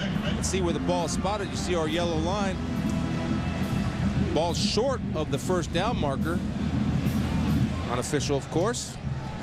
Yeah, but it does serve as a reference for us. The ball should not have been marked on the yellow line. I believe they did mark it on that yellow line. Be close. Well, if you went for it on 4th and 2 at your own 39, you're certainly going to go for this 4th down in inches at the plus 37. Clemson's defensive line does have bubbles in it for the sneak, little openings. And also what they've been doing is running away from the offset back, running away from the lead blocker in the backfield. So that's been their 2 short yardage plays that have been successful so far. The sneak and the away play, away from the lead blocker. Well, the 4th down game will hurt his team moments ago. Now no choice, down by 2 touchdowns. With this field position, you have to go for it with under 7 minutes to go in the 3rd quarter. Davis and Stafford in the backfield, all in close to Mitchell.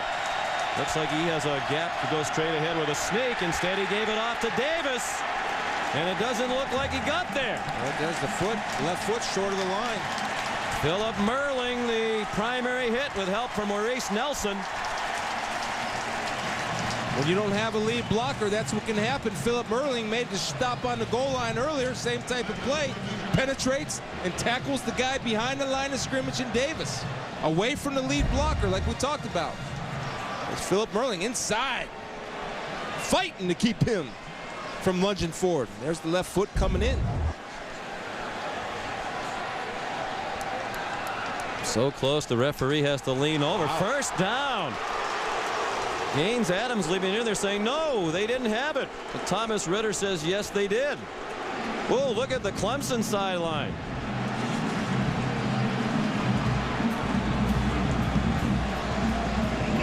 Well, this is a first in my television career. I've never seen a replay of a measurement. Wow. Oh, Tom Ritter said they've got it. And it was apparently by a fraction. Wow. Mitchell dumps it off, has a man. Sidney Rice. Well, so often in rivalries they have their signature moments, and you wonder if someday this one will go in the history books as the game of the measurement, because they'll be talking about this for a while, especially if South Carolina comes back to win. 18 yards on the completion of the brilliant sophomore Sidney Rice. Again, you see the composure of Blake Mitchell, even though he has thrown the ball away a little bit as far as interceptions. He still steps up into that pocket and throws it with great confidence. And you got a guy like Sidney Rice. I see why you have the confidence. From the 19-yard line, Mitchell again has a man in the flat and a lot of running room for Mike Davis. Hurdles down to the 2. 17 yards on the pickup. Wayne Coleman saved the touchdown.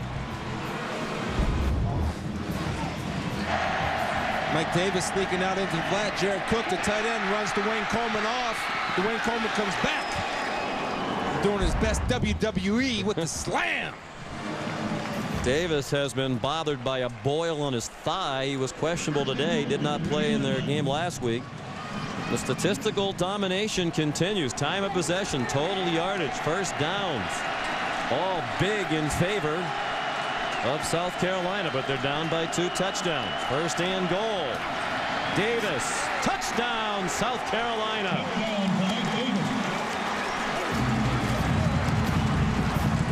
With a first down to keep the drive going by perhaps 1 link of the chain. The measurement disputed vehemently by Clemson. They capitalize on the opportunity and punch it in. A 1-yard run by Davis. And the Gamecocks within 8 with the extra point to come off the foot of Ryan Suckup. Little difference there. Instead of going to the short yardage offensive formation, they spread them out. And Suckup's kick is good. A measurement that will long be remembered, perhaps, in the Palmetto State. It's a 1-touchdown game. Another spirited battle in a rivalry that dates back to 1896. This is the 98th consecutive year they've played, and an entertaining battle. Let's look around the ACC. The update brought to you by Dr. Pepper. North Carolina trying to send John Bunting out with a win. Duke trying to get 1 win for the season. Virginia needs to win at Virginia Tech to become bowl eligible. They're down 10-0. And of course the big game was Thursday night.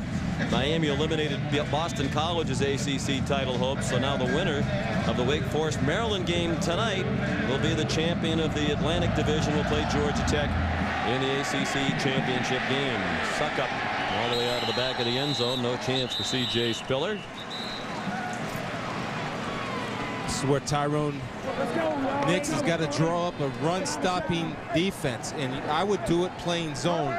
not so much to worry about the deep pass. I would do it just in case the running backs, the explosion of Davis and C.J. Spiller get to the second level, because if they're even, they're leaving.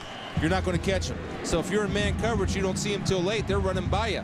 So I would make sure that I'd play zone to get my secondary involved in stopping some of the running plays that Clemson has been able to strike big with.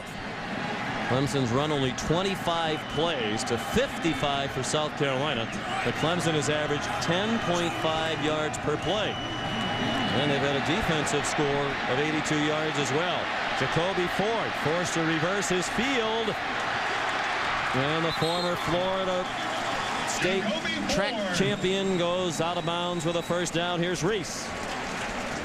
Sean, I could just watch that guy run all day. Ford's a treat. So too is West Virginia, down 14-6 to South Florida.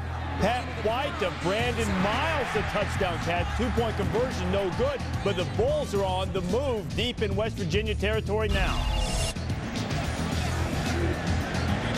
South Florida, one of those pesky teams you really don't want to play, especially when you're in the position West Virginia's in with so much at stake.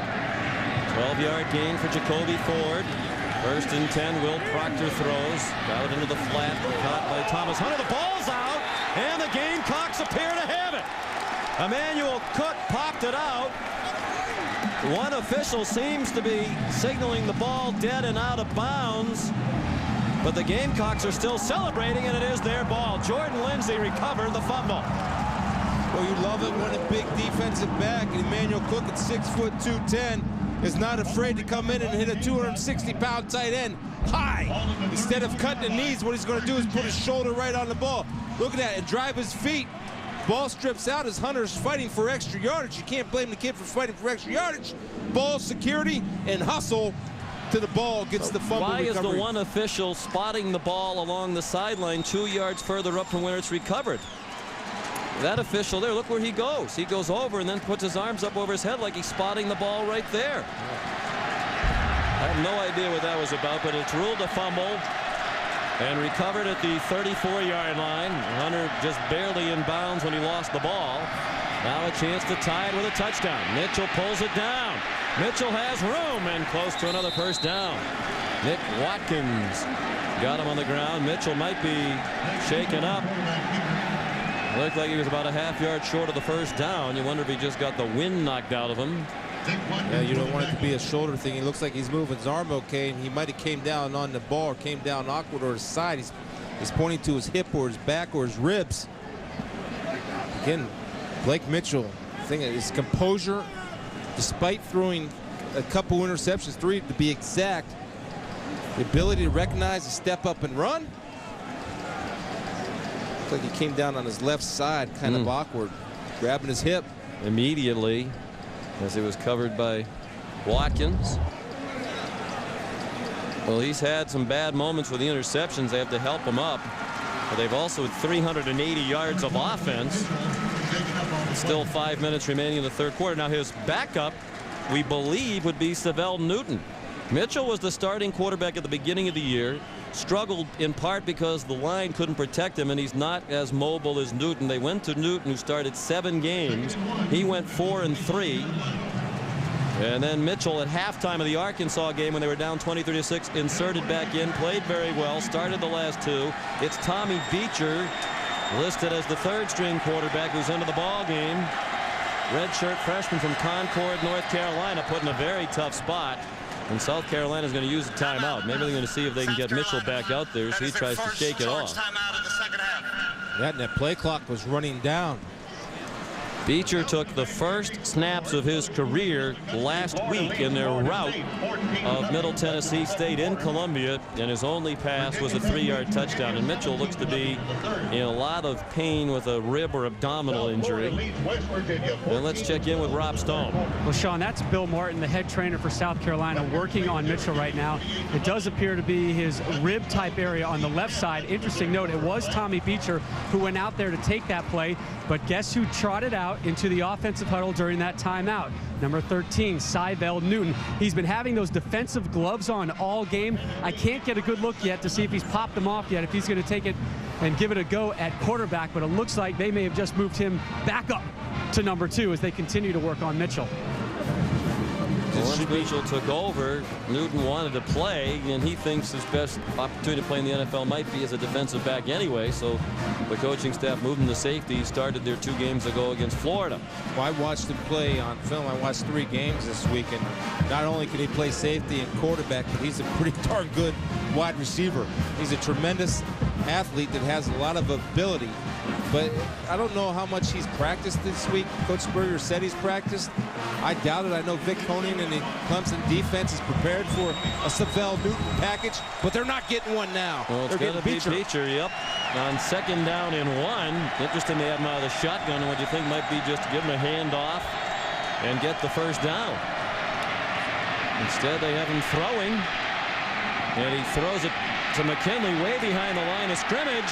He makes something out of nothing, has the 1st down, and goes out of bounds inside the 10. Well, again, I think South Carolina, Chris, got away with a curious call. You have a very inexperienced quarterback in there. The opportunity to give him a handoff on his first play, pick up the 1st down, keep it going, and give more time to tend to Mitchell.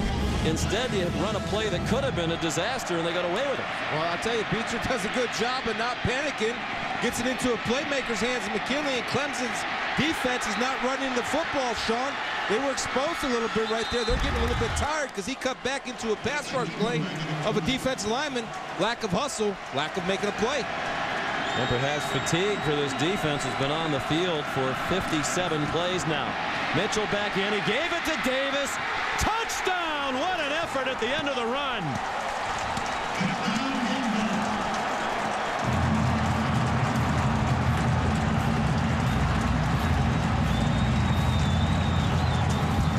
Mike Davis was on the bench after his previous touchdown saying, how about this running back throw?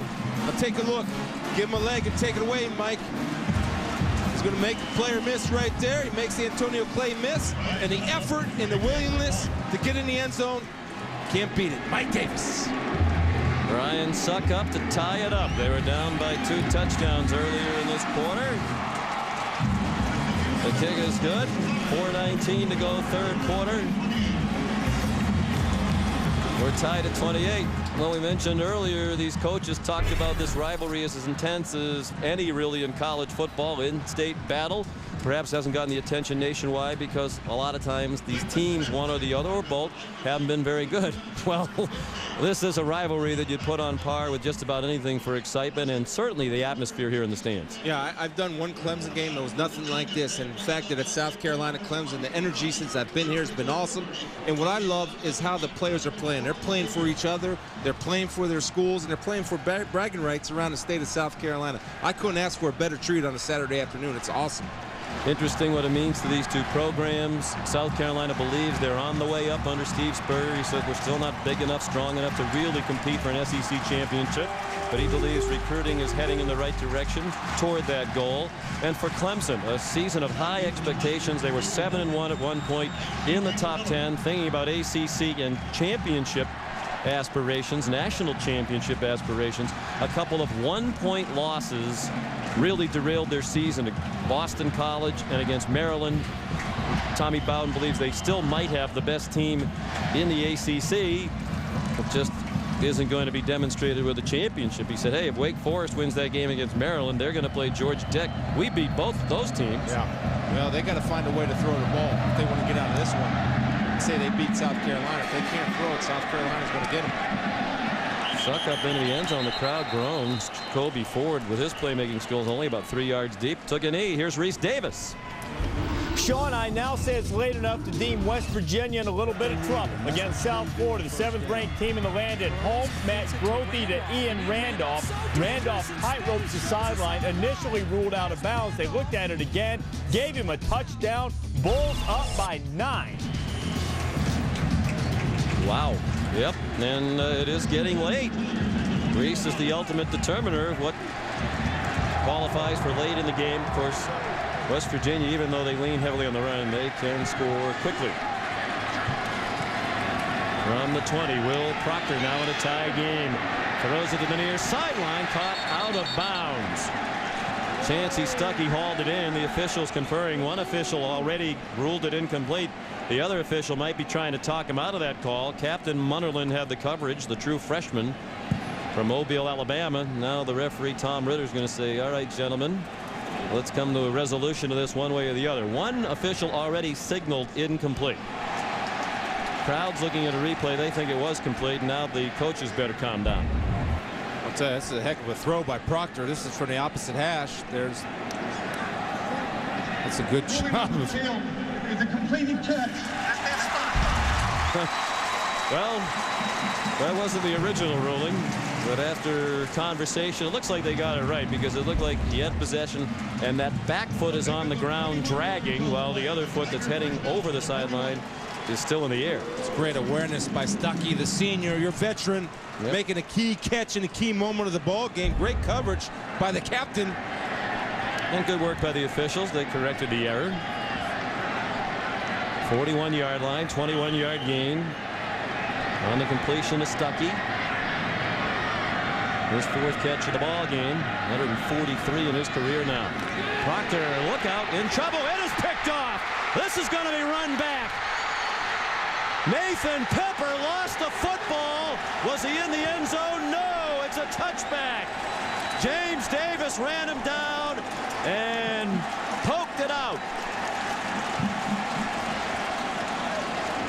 Nathan Pepper, young man, finished the play, and you could be a hero. But James Davis, you know one thing? James Davis is going to give you everything he has. He's the screen player. Watch Nathan Pepper. He's got 6. He's looking behind him. He doesn't count on James Davis. Oh, he starts down. to walk at the 6. Leon Lettish, you got to go ahead and finish, big fella. Make yourself a star. James Davis is going to finish. Oh, my goodness. First down and 10 on the 20. Nathan Pepper slows down inside the 10. James Davis, with his great speed, able to pop it out of the end zone. Touchback. Steve Spurrier can't believe it. So many close losses, and these are the types of things that keep you on the losing side of games like this.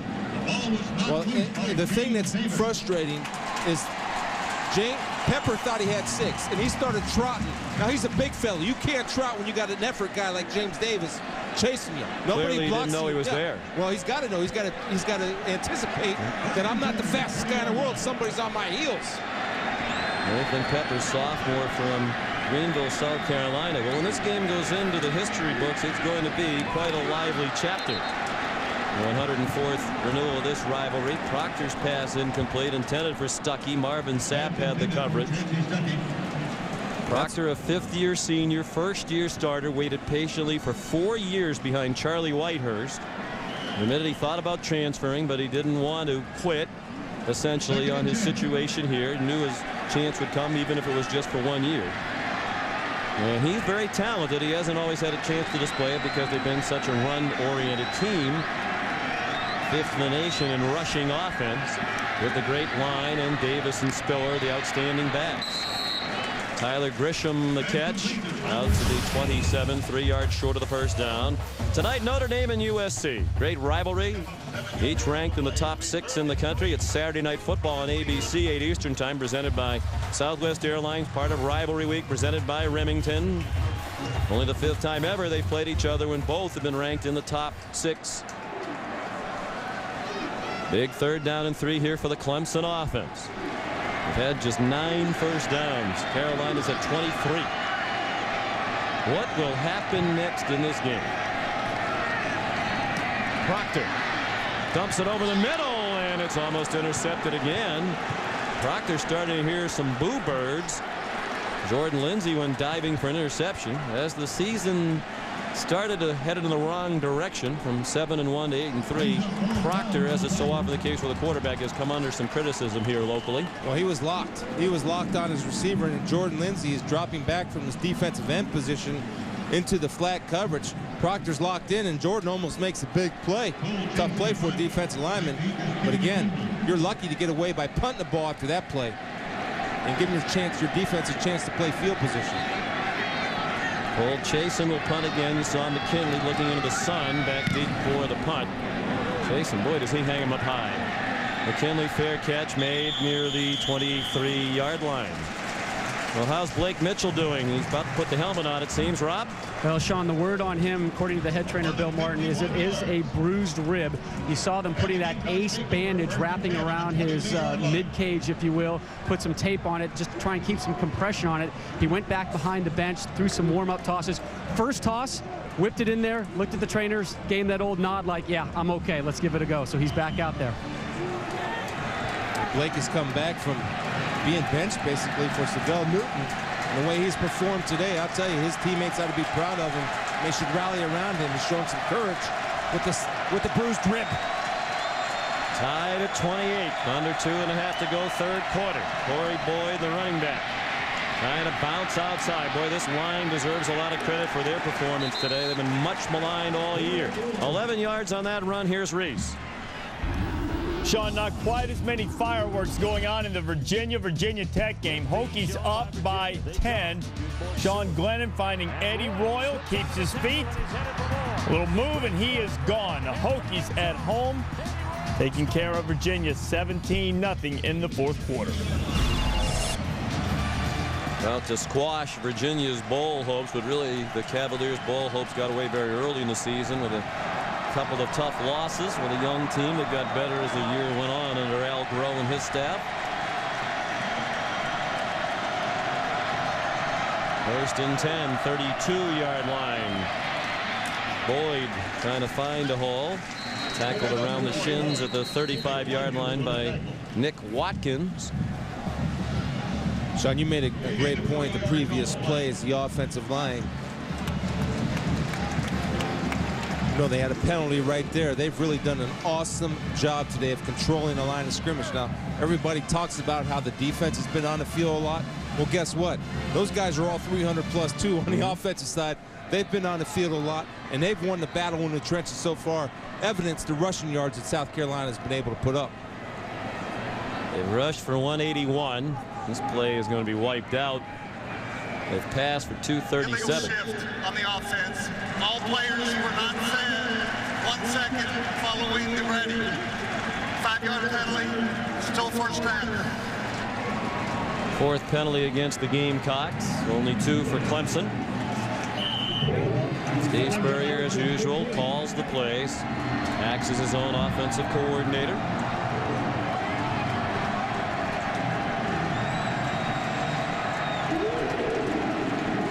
Minute and a half to go, third quarter. Sidney Rice has been a little bit quiet this second half. Sidney's right here. He's outside. James Adams getting ready. There he is. Mitchell under duress has his man. Sidney Rice, a first down. Out of the 46-yard line, chased out by Chris Clemons. 7 catches for 90 yards for Rice. Well, Steve Spurrier early in the third quarter went for a 4th down and 2 at his own 39. Didn't get it. It led to a touchdown for Clemson. When Nathan Pepper with an interception, a chance to give him the lead after they had tied it up following a controversial measurement. Pepper had it punched out by James Davis. It remained a tie game. And now Carolina has the ball back. Approaching midfield, 1st and 10. Corey Boyd for a yard, and that's all. Tackled by Nick Watkins. The only starting linebacker at the beginning of the year who made it past the first game. You wonder how much better this excellent defense would be had Tremaine Billy and Anthony Waters were to be the other 2 starting linebackers not been injured. Billy's missed the whole year. Waters played in 1 game. They're 5th in the country in total defense coming in without those 2. Waters dressed for the game today, even though he hasn't played since the first game of the year. Wanted to be in uniform for the final home game for seniors. 2nd down and a long 9. And Mitchell content just to get rid of that and come back to fight again on 3rd down as he threw it at the legs of Corey Boyd. Rashad Jackson providing the heat. They brought Gaines Adams from an up position, getting pressure up the middle. Rashad hanging on Corey Boyd, recognizing the screen, pulling off his rush and playing a little man-to-man on the little fella. Tommy Bowden, of course, the Bowdens and Steve Spurrier, a lot of memorable battles. But Tommy Bowden said, I have great admiration for Coach Spurrier. He's a great motivator. and his offensive mind is second to none. Let's see what the old ball coach is dialed up on 3rd down and 9. Mitchell with a lot of time, throws, almost intercepted again. Anthony Clay, the linebacker, dropped in the coverage and got his mitts on it. It was thrown in the direction of Sidney Rice. Incomplete. Will this be the first punt of the day finally from Carolina? Antonio did a good job of not jumping anything underneath. You see right there, he's got the fullback sitting underneath, but Antonio says, I'm not biting. I know if one's in front, one's behind. Let me stay behind and knock her down. Ryan Suckup with the first punt of the day for South Carolina, the 28th of the season. 6 of those were in their opener against Mississippi State. Hawaii has punted only 15 times this year with that incredible offense led by Colt Brennan. And West Virginia entered today having punted 24 times. Oh, he's starting to the right like it might be a fake, but it's the rugby punt, hoping for a good bounce. And got just a little bit of a bounce. To the 15-yard line, 39 yards. Noah Whiteside downed it. So here comes Clemson, and they don't have to run a play. And it doesn't look like they will. The offense isn't even coming over the ball. With the new rules this year, the clock will be started on the change of possession. Tommy Bowden say, hey, ref, go ahead and move it. We're not going to snap it. Well, this is who wants it. I know it's cliche, but who wants it more? It's the 4th quarter. It's your rival game. So it's all college football, man. Dig down deep and find a way to win. Chris Spielman wants to suit up. 28 all as we head to the 4th. What the kiss? This game is being broadcast in high definition on ESPN HD, presented by Pioneer Plasma Displays. Well, split loyalty for that little baby, but sooner or later the choice will have to be made. You have to choose up sides in a rivalry like this. Proctor stumbled and his feet tangled up as he went for the handoff, got tangled up with Dustin Fry, the center, and Will did well to hang on to the football. Sometimes that ends up as a fumble. Well, he's got to get out of there again. When you have the big fella dressed, Stanley Doty creating penetration, knocking people into the backfield, causing the trip up. He started the day with both of these defenses in the top 21 in the country in scoring defense. And what we have is a game in which through 3 quarters the two teams have combined for 739 yards of offense and 56 points. Now a low snap. Proctor did well to handle that, and his throw is on the money. First down to the 31. Thomas Hunter, the tight end again. Senior with a nice catch over the middle. He's out of Marion, South Carolina, former walk-on who's become a key member of this team. Well, that's a good job, but Proctor sticking in there. And you saw Jasper Brinkley jump on the underneath route, just like we talked about with Clay. One in front, one behind. You can always break up on the front. Don't let anything behind you. Good read by Proctor. Now Spiller trying to get outside, and he couldn't turn the corner. Well defended by Stoney Woodson, the safety, sophomore from Tampa, Florida. Loss on the play, back to the 29-yard line, a -2. Stoney did a nice job of keeping outside arm free, getting a safety up there for support and contain. It's a little easier for safety to keep contained on C.J. Spiller as opposed to a big 260-pound defensive end.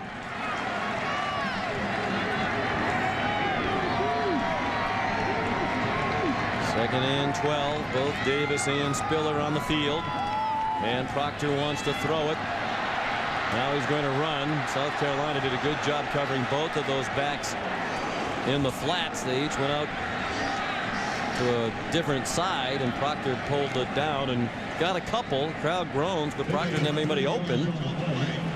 I think they're groaning a little bit that Proctor didn't put that shoulder down and try to get some extra yards.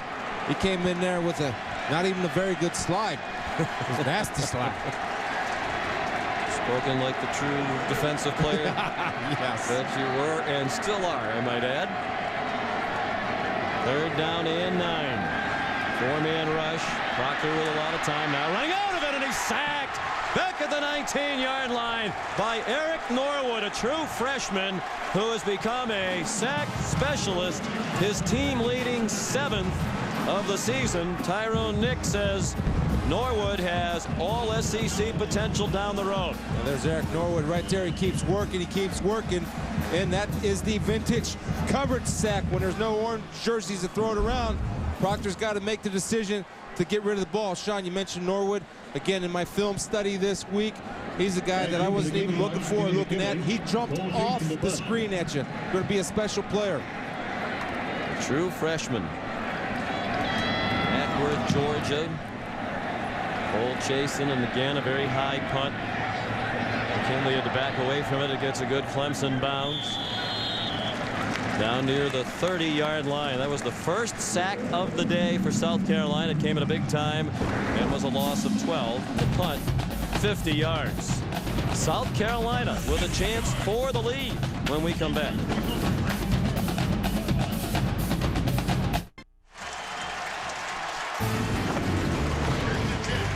Rivalry Week presented by Remington continues on ESPN from Clemson, South Carolina. Dandy between the Tigers and the South Carolina Gamecocks. South Carolina has not led. They start this drive at their own 30, 1st and 10. Quick spin move by Kenny McKinley. And he's out to the 37, a gain of 7. Here's Reese.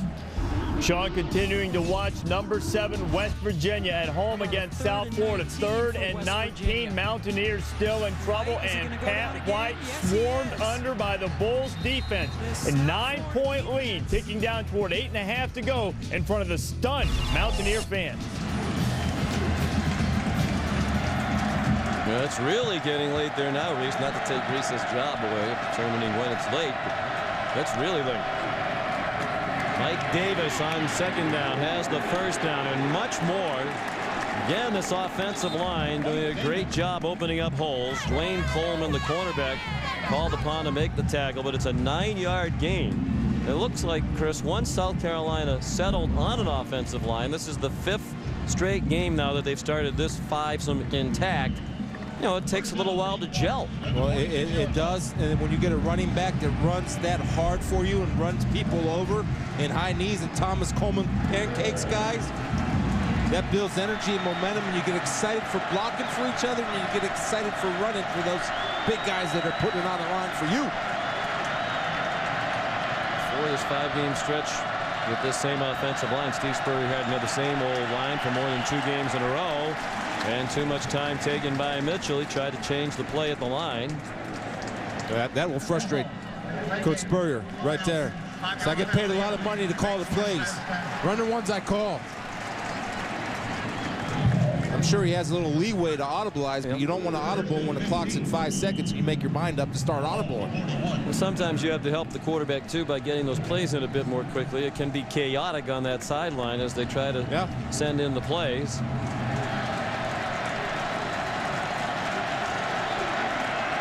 Back to the 41-yard line, 1st and 15.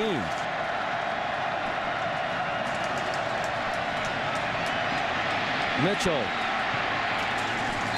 That's a 2-yard gain. Gaines, Adams ran him down with help from Nick Watkins.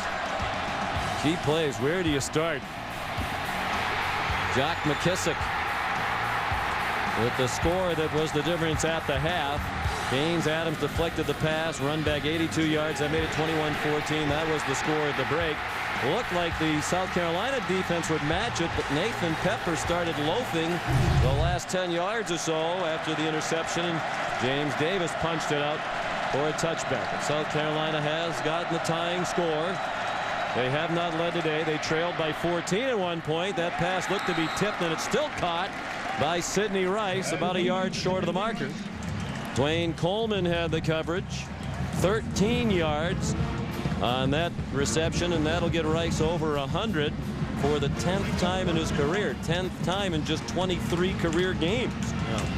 Blake Mitchell with the recognition. They come with a zone blitz from the left side, the wide side of the field. Rice runs the outcut. Blake Mitchell knows that's the weakness of the defense. Just let me be patient, let Sidney come open, and bam, throw it away from the zone blitz or the pressure. That ties Sterling Sharp's school record for 100-yard games receiving with 10 for Rice, and he's not even at the end of his sophomore year yet.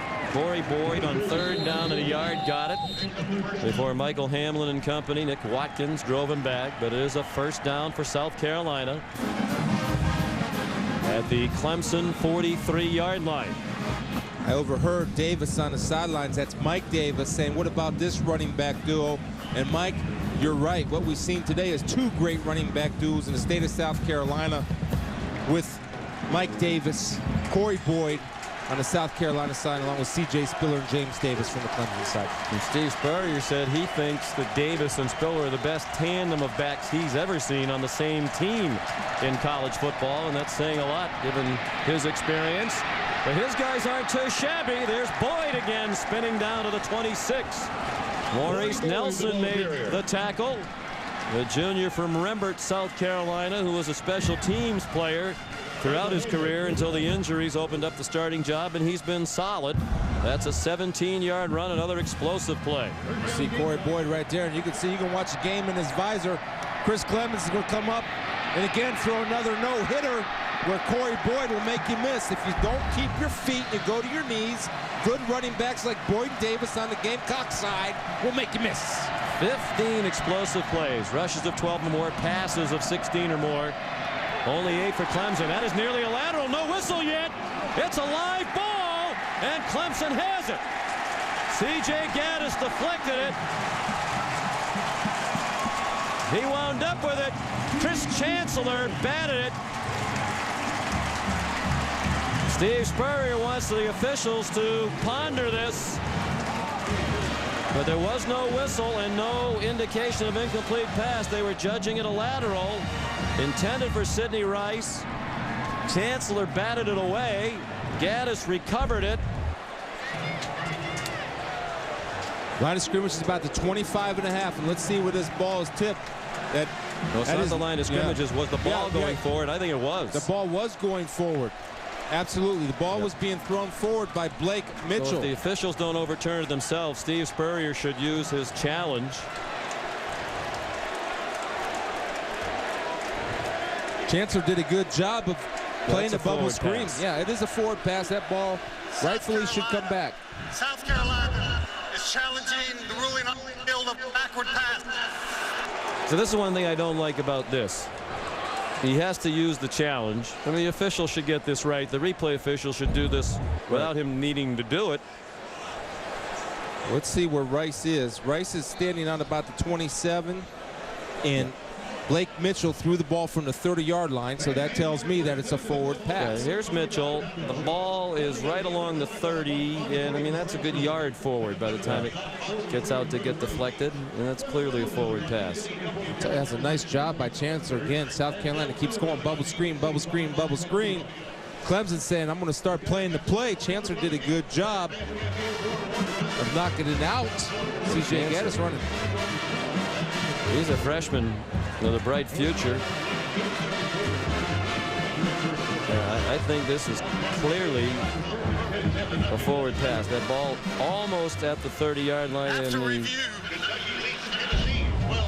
here comes the announcement. The PA system blaring, so Tom Ritter waiting. After review, video evidence shows that the pass was forward and therefore incomplete. It'll be second down. Well, good use of the system there. Only 17% of the challenges have been successful this year in college football entering this weekend, so a rare successful challenge. It's an incomplete pass, and another huge development in a game with an incredible amount of bizarre twists and turns. And that's why I'm in favor of instant replay, because you get it right. And it's well worth it. You're right, Steve Spurrier did have to use the timeout to get the challenge, but they got it right. They should have been reviewing it without him needing to do that. So now second down and 10, and the officials are going to stop the play. Please put 8 minutes and 44 seconds on the clock. Yep. 8:44. And that makes sense because the play should have been blown dead as soon as it hit the ground. Thank you. Instead, they allowed the action to continue as the players chased after the ball. The polite official, he said, thank you.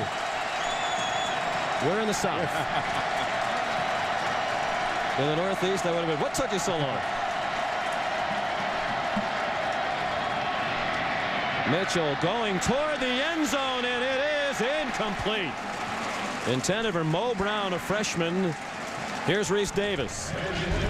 Might have a game in Tallahassee now, Sean. Gators were up 14-0 on Florida State. Lorenzo Booker getting loose, could not get into the end zone. Shoved out by Reggie Nelson, but Joe Surratt would take care of business from there. Jeff Bowden's offense getting into the end zone. Big guy plowing through the middle. It's 14-7 late in the third. And a big play here. 3rd down and 10. Suck up the field goal kicker well within his range. He has a very strong leg. Mitchell with time. He zips one, and it is caught, but short of the first down. Freddie Brown, every time he's had his hands on the ball, it looks like it's going to come out. Managed to hang on to that one. And Spurrier will have another decision to make. And we got a fortunate break there when the contested measurement went in his favor to keep a drive alive. He was stopped on a 4th down at his own 39 that led to a Clemson touchdown. No decision here. He's going to go for the field goal in the lead. Suckup is 14 out of 17. Has not missed from inside of 45 yards. This is a 35-yarder. And it is good. Ryan Suckup gives South Carolina its first lead of the game with 7:51 to go. 31-28 Gamecocks. ESPN's College Football is presented by Cars.com. Find the right car for you. Cars.com. And in part by Remington Titanium Shavers and Cooper Tires. Don't give up a thing. Absolutely gorgeous day in the game, every bit as wonderful as the weather. South Carolina and Clemson, a memorable 104th meeting. Gamecocks lead by 3, but a long way to go. 7:51 as Ryan Suckup kicks off to 2 dangerous return men. What a weapon he is. With that strong leg, no chance for the dangerous C.J. Spiller to run it out. Rivalry Week presented by Remington continues today on ESPN2 and ESPN First on ESPN2, 4:15. Boise State trying to finish the regular season undefeated with an eye toward a BCS bowl game. They take on Nevada. And the big battle to decide the ACC Atlantic Division title and a spot in the ACC championship game as Wake Forest visits Maryland. Rivalry Week presented by Remington here on ESPN and ESPN2. Boston College eliminated with its loss at Miami Thursday night. So it's winner take all tonight in College Park, Maryland. Reggie Merriweather, the senior, is in at running back. He takes the handoff and powers ahead for 10. They have a bevy of running backs, as Rob Spence put it. Their offensive coordinator and the senior who hasn't played much lately due to injury. It's a big hand from this appreciative crowd. He's been a terrific player and a real team guy who's accepted the situation with the arrival of Davis and Spiller eating up what would have been his carries. He's a class act. Yeah, it's interesting, though, Coach Bowden, during crunch time, he's going to his senior. Senior, that time, paid off with the first down. Here's Merriweather again, the real fan favorite. Out to the 37. Gain of 6. Here's Reese Davis. Sean, the clock is now winding down toward 5 minutes to go in the game. In Morgantown, South Florida is beating West Virginia, but West Virginia, just as I speak, scored a touchdown. Brandon Miles catching a 44-yard touchdown pass, and now Rodriguez's team is within 6, extra point pending. Brian Brom leading the Big East in passing yards per game. Louisville and Pitt coming up. Whoops. Larry Richardson, the big left tackle, guilty of the movement. As Reese was giving you the update, Reggie Merriweather came off the field to a thunderous standing ovation after his back-to-back carries. Prior to the snap, false start, 79, offense, 5-yard penalty, made second down. Due to injuries, Reggie had just 1 carry over the last 7 games coming in. He was a star of their win in 2004 against South Carolina, the ugly brawl-marred game when he rushed for 125 yards and 3 touchdowns. Costly penalty, 2nd and 8. Kobe Ford went in motion. Proctor looks the other way into traffic, and it is batted down by Captain Munnerlyn. Had it gotten over his head, C.J. Spiller in stride was looking at the go-ahead touchdown. It's a nice call right here by Rob Spence. You're going to try to get C.J. Spiller and his speed down the sidelines, but the Captain Munnerlyn, the true freshman, doesn't bite, does a good job of getting back. And I'll tell you, football is a game of inches. He's able to get a couple fingernails on there to knock it down because that ball's thrown a little bit long. That's touchdown. I always say, Sean, if you're long, you're never wrong. We got to throw that out there where C.J. can run underneath it. C.J. Spiller stays in it back. Third down, high throw. It's caught by Aaron Kelly. And we'll have another measurement, perhaps. Looks like he got across that yellow line for the first down. Kelly, a sophomore from Marietta, Georgia. His number's down a little bit this year. I feel like he lost some confidence, lost his starting position to Rendrick Taylor, then got it back when Taylor was injured. He makes a big play right there, but poor tackling by the two freshmen, Munnerlyn and Cook. You got to come up and tackle high. You got a big, stringy, lanky body like that. You got to come take his rear end high so he doesn't get the first down. 9-yard gain, first catch of the day for Aaron Kelly. 24th of the season from the 41-yard line. 1st and 10. Proctor pump fake. Didn't have the go route open. Now just trying to stay on his feet, and he's taken down by Jasper Brinkley. Well, Proctor had Grisham wide open in the middle of the field. His eyes dropped. His eyes went away from the receivers downfield. Started to feel the pressure. You're going to see Grisham is going to come open. Grisham's right here. He's going to eventually work his way open. Here's Proctor. He will roll. Grisham keeps working. Throw the ball to him, young man. Give him the ball. Let him make a play. But his eyes dropped. Didn't keep his eyes on the receivers downfield. And it was eaten up by Jasper Brinkley. Junior from Thompson, Georgia, first year at South Carolina, Georgia Military College. He and his brother, Casper, both played at Georgia Military last year. They were determined to go to the same college together. Georgia wanted Jasper and not Casper. Here's C.J. Spiller. All the way to the 38-yard line of South Carolina. First down, 24 more for the brilliant freshman. Up to 140 yards on 7 carries. Yeah, it's that same side counter trap, and instead of the back lining up opposite, he just stays there, and it kind of turns into a draw trap look. And when you have offensive linemen turning and pulling and get knockout blocks, and CJ doesn't get touched to the second level, you get a big explosive play. Added one to the Clemson list for the explosive plays. You're still down, though. Rob Spence says ordinarily if you have 2 more explosive plays than your opponents, you win. Well, Carolina has 6 more right now, and they have a 3-point lead. Here's Spiller again. It's actually going to drag down his average. He's averaged 20 yards per carry today. That's only 9 to the 30. Chris Hampton made the tackle. Spiller a bit winded. They have plenty of good substitutes. There's Rob Spence behind the glass, one of the best offensive minds in the country. Put up huge numbers when he was the offensive coordinator at Toledo, and has had the same type of success here.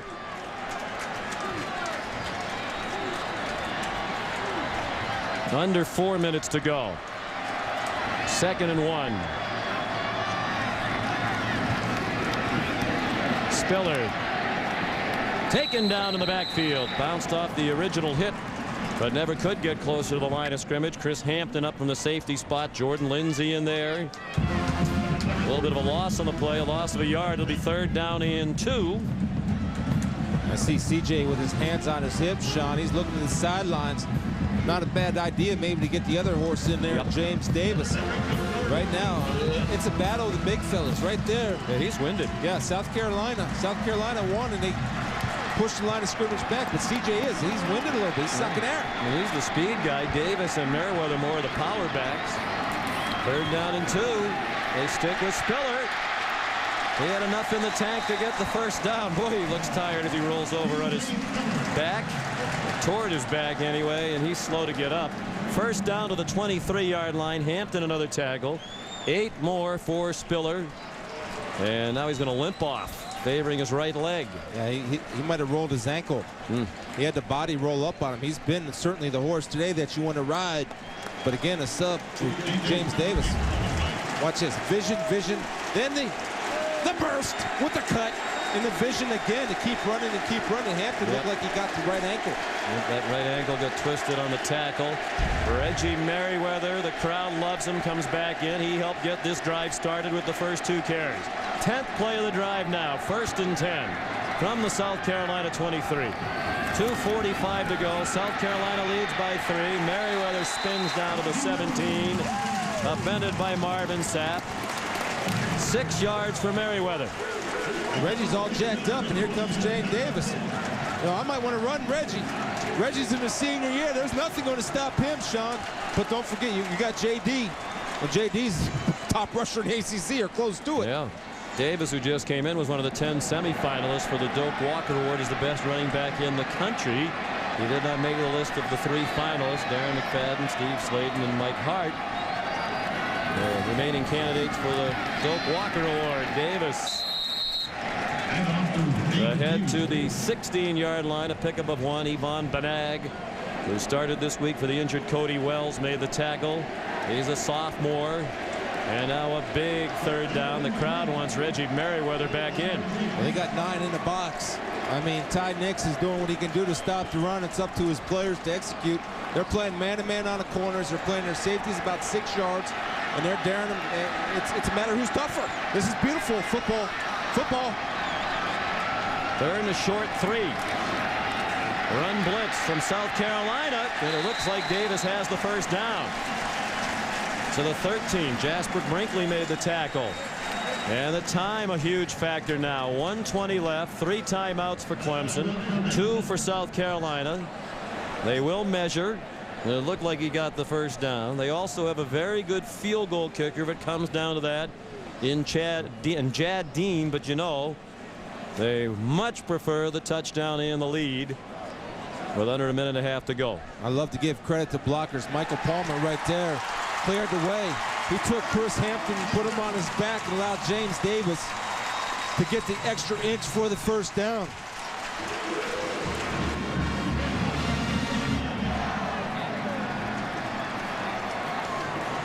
See Ty Nix bringing a host of front 7 defenders, fresh bodies in, and the big orange pants are winning the battle up front. They want more right now. 1st and 10. A non-controversial measurement that time. 13-yard line. 1 minute to go. Davis to the 11. Lemuel Jean-Pierre back up. Defensive tackle in there. 46 seconds and ticking. Now the crowd wants to see a little more urgency here. That was a conservative play call, and they're taking a lot of time. Now they get up quickly, and they didn't seem very organized, and Davis dropped for a loss of a yard. Back at the 12 by Nathan Pepper, and Tommy Bowden wants a timeout. They don't see him. Finally he gets it with 27 seconds to go. 11 seconds ran off, Sean. That play ended with 38 seconds. 11 ran off. Come on. Get a TO, baby. Get a TO. Fall, the first season of the year. Time to make your mark. The expectations clearly defined are simply a championship. What lies ahead is the mission, because victory requires a little bit more. One heart, one soul, one team. So don't just play the game, raise it. The NCAA Fall Championships, this December on ESPN, ESPN2, and ESPNU. 點俾佢遠方嘅一位朋友樂意收聽。我等着你回來，還不回來，在晚上。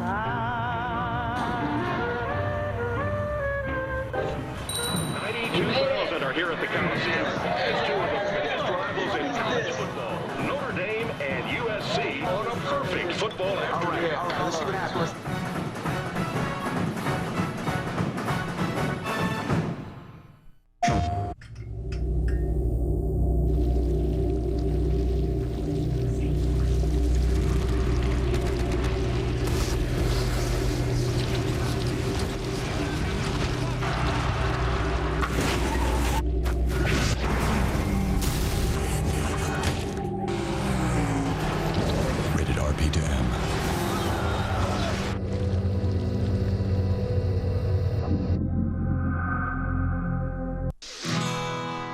When you get a cold, you can't always slow down, but you can feel better faster with NyQuil at night and DayQuil during the day. Together, they can give you the relief you need to keep going. So leave the coughing, aching, and fever behind with NyQuil at night and DayQuil during the day. Feel better faster. C.J. Spiller still on the sideline getting his ankle wrapped. Big third down now for Clemson, down by 3. 27 seconds to go. 2 timeouts left for each team. 15th play of the drive, started at their own 20. From the 12, third down and 9. They need to get to the 3 for a first down. Out of the shotgun, here comes a blitz, and Proctor is sacked. Back at the 23 by Jasper Brinkley. A huge play. Now Clemson has to kick the field goal, and it will be a much more difficult field goal try for Jad Dean, the senior who's had an up and down year. Yeah, they have the screen on right there. Nobody picks up Seville Newton coming from his free safety spot. They got to have a hot receiver. He doesn't throw hot, then throw it away. Don't take the sack. Dean, 15 out of 19 this season. Early on had a problem with kicks being blocked, but he has made his last 8 field goals. Tommy Bowden said early in the year it was just a matter of the timing being off. And now they've gotten that down with the snapper, the holder, and Dean. And he has been a very dependable kicker throughout his career. 51 out of 65 in field goals made throughout his career. Sean, I watched him in warm-ups, and the one thing he does, he gets the ball up in the air quickly.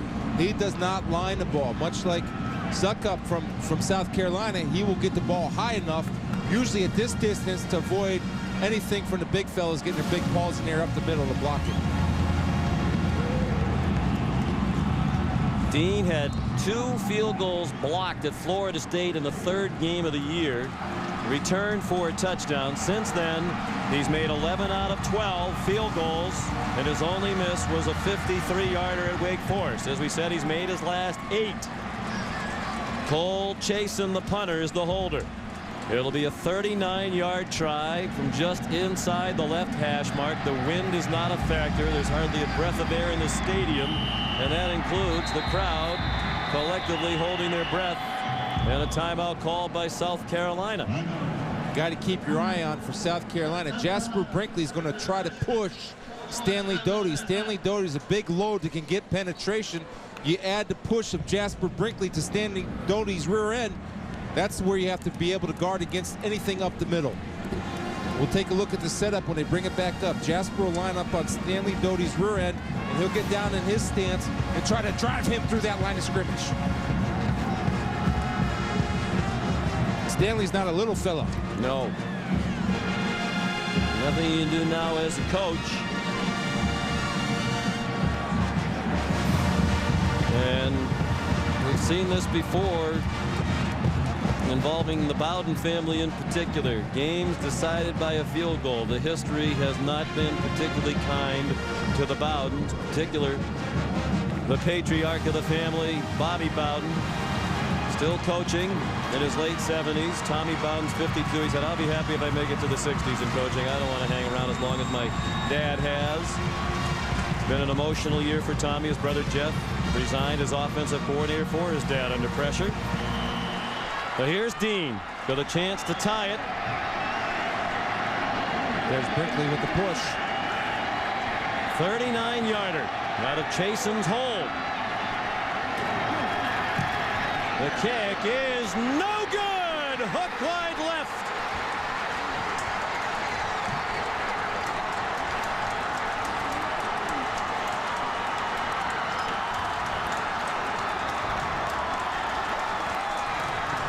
With that sideline of Gamecocks, that's college football. That's pure form of love of the game. Right here. It looks like he has it. Then he puts a little hooker on it. No good. The snap hook got him at the end. Let's check the hold. Good job. Laces out. Good plant. Come on, baby. Stay inside. Oh! Darn it, just hit that OB line.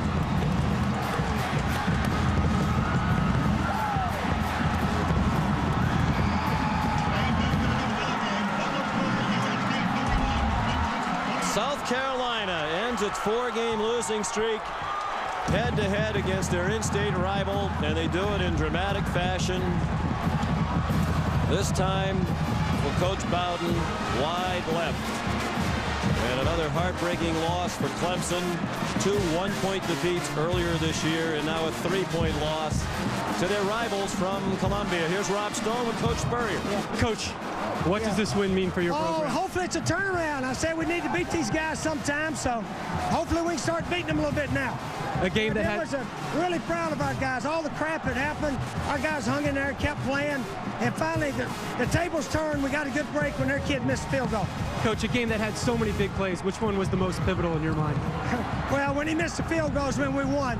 But all of our guys played their hearts out. Really proud of them. How do you address your team in the locker room after a win like this? Thank you, man. Never easy for the Gamecocks, huh, Coach? Steve Spurrier, the first South Carolina coach who will take his team to a bowl game in each of his first 2 seasons as head coach. Emotional loss for C.J. Spiller in defeat. He is the Cooper Tires player of the game. 155 yards on just 10 carries. And with the win, South Carolina shores itself of a trip to a bowl game. They are 7-5. Clemson falls to 8-4. Final score, 31-28 Gamecocks. College football scoreboard presented by Acura is next. For Chris Spielman, Rob Stone, and our entire crew, Sean McDonough saying so long from Clemson, South Carolina. This has been a presentation of ESPN, the worldwide leader in sports.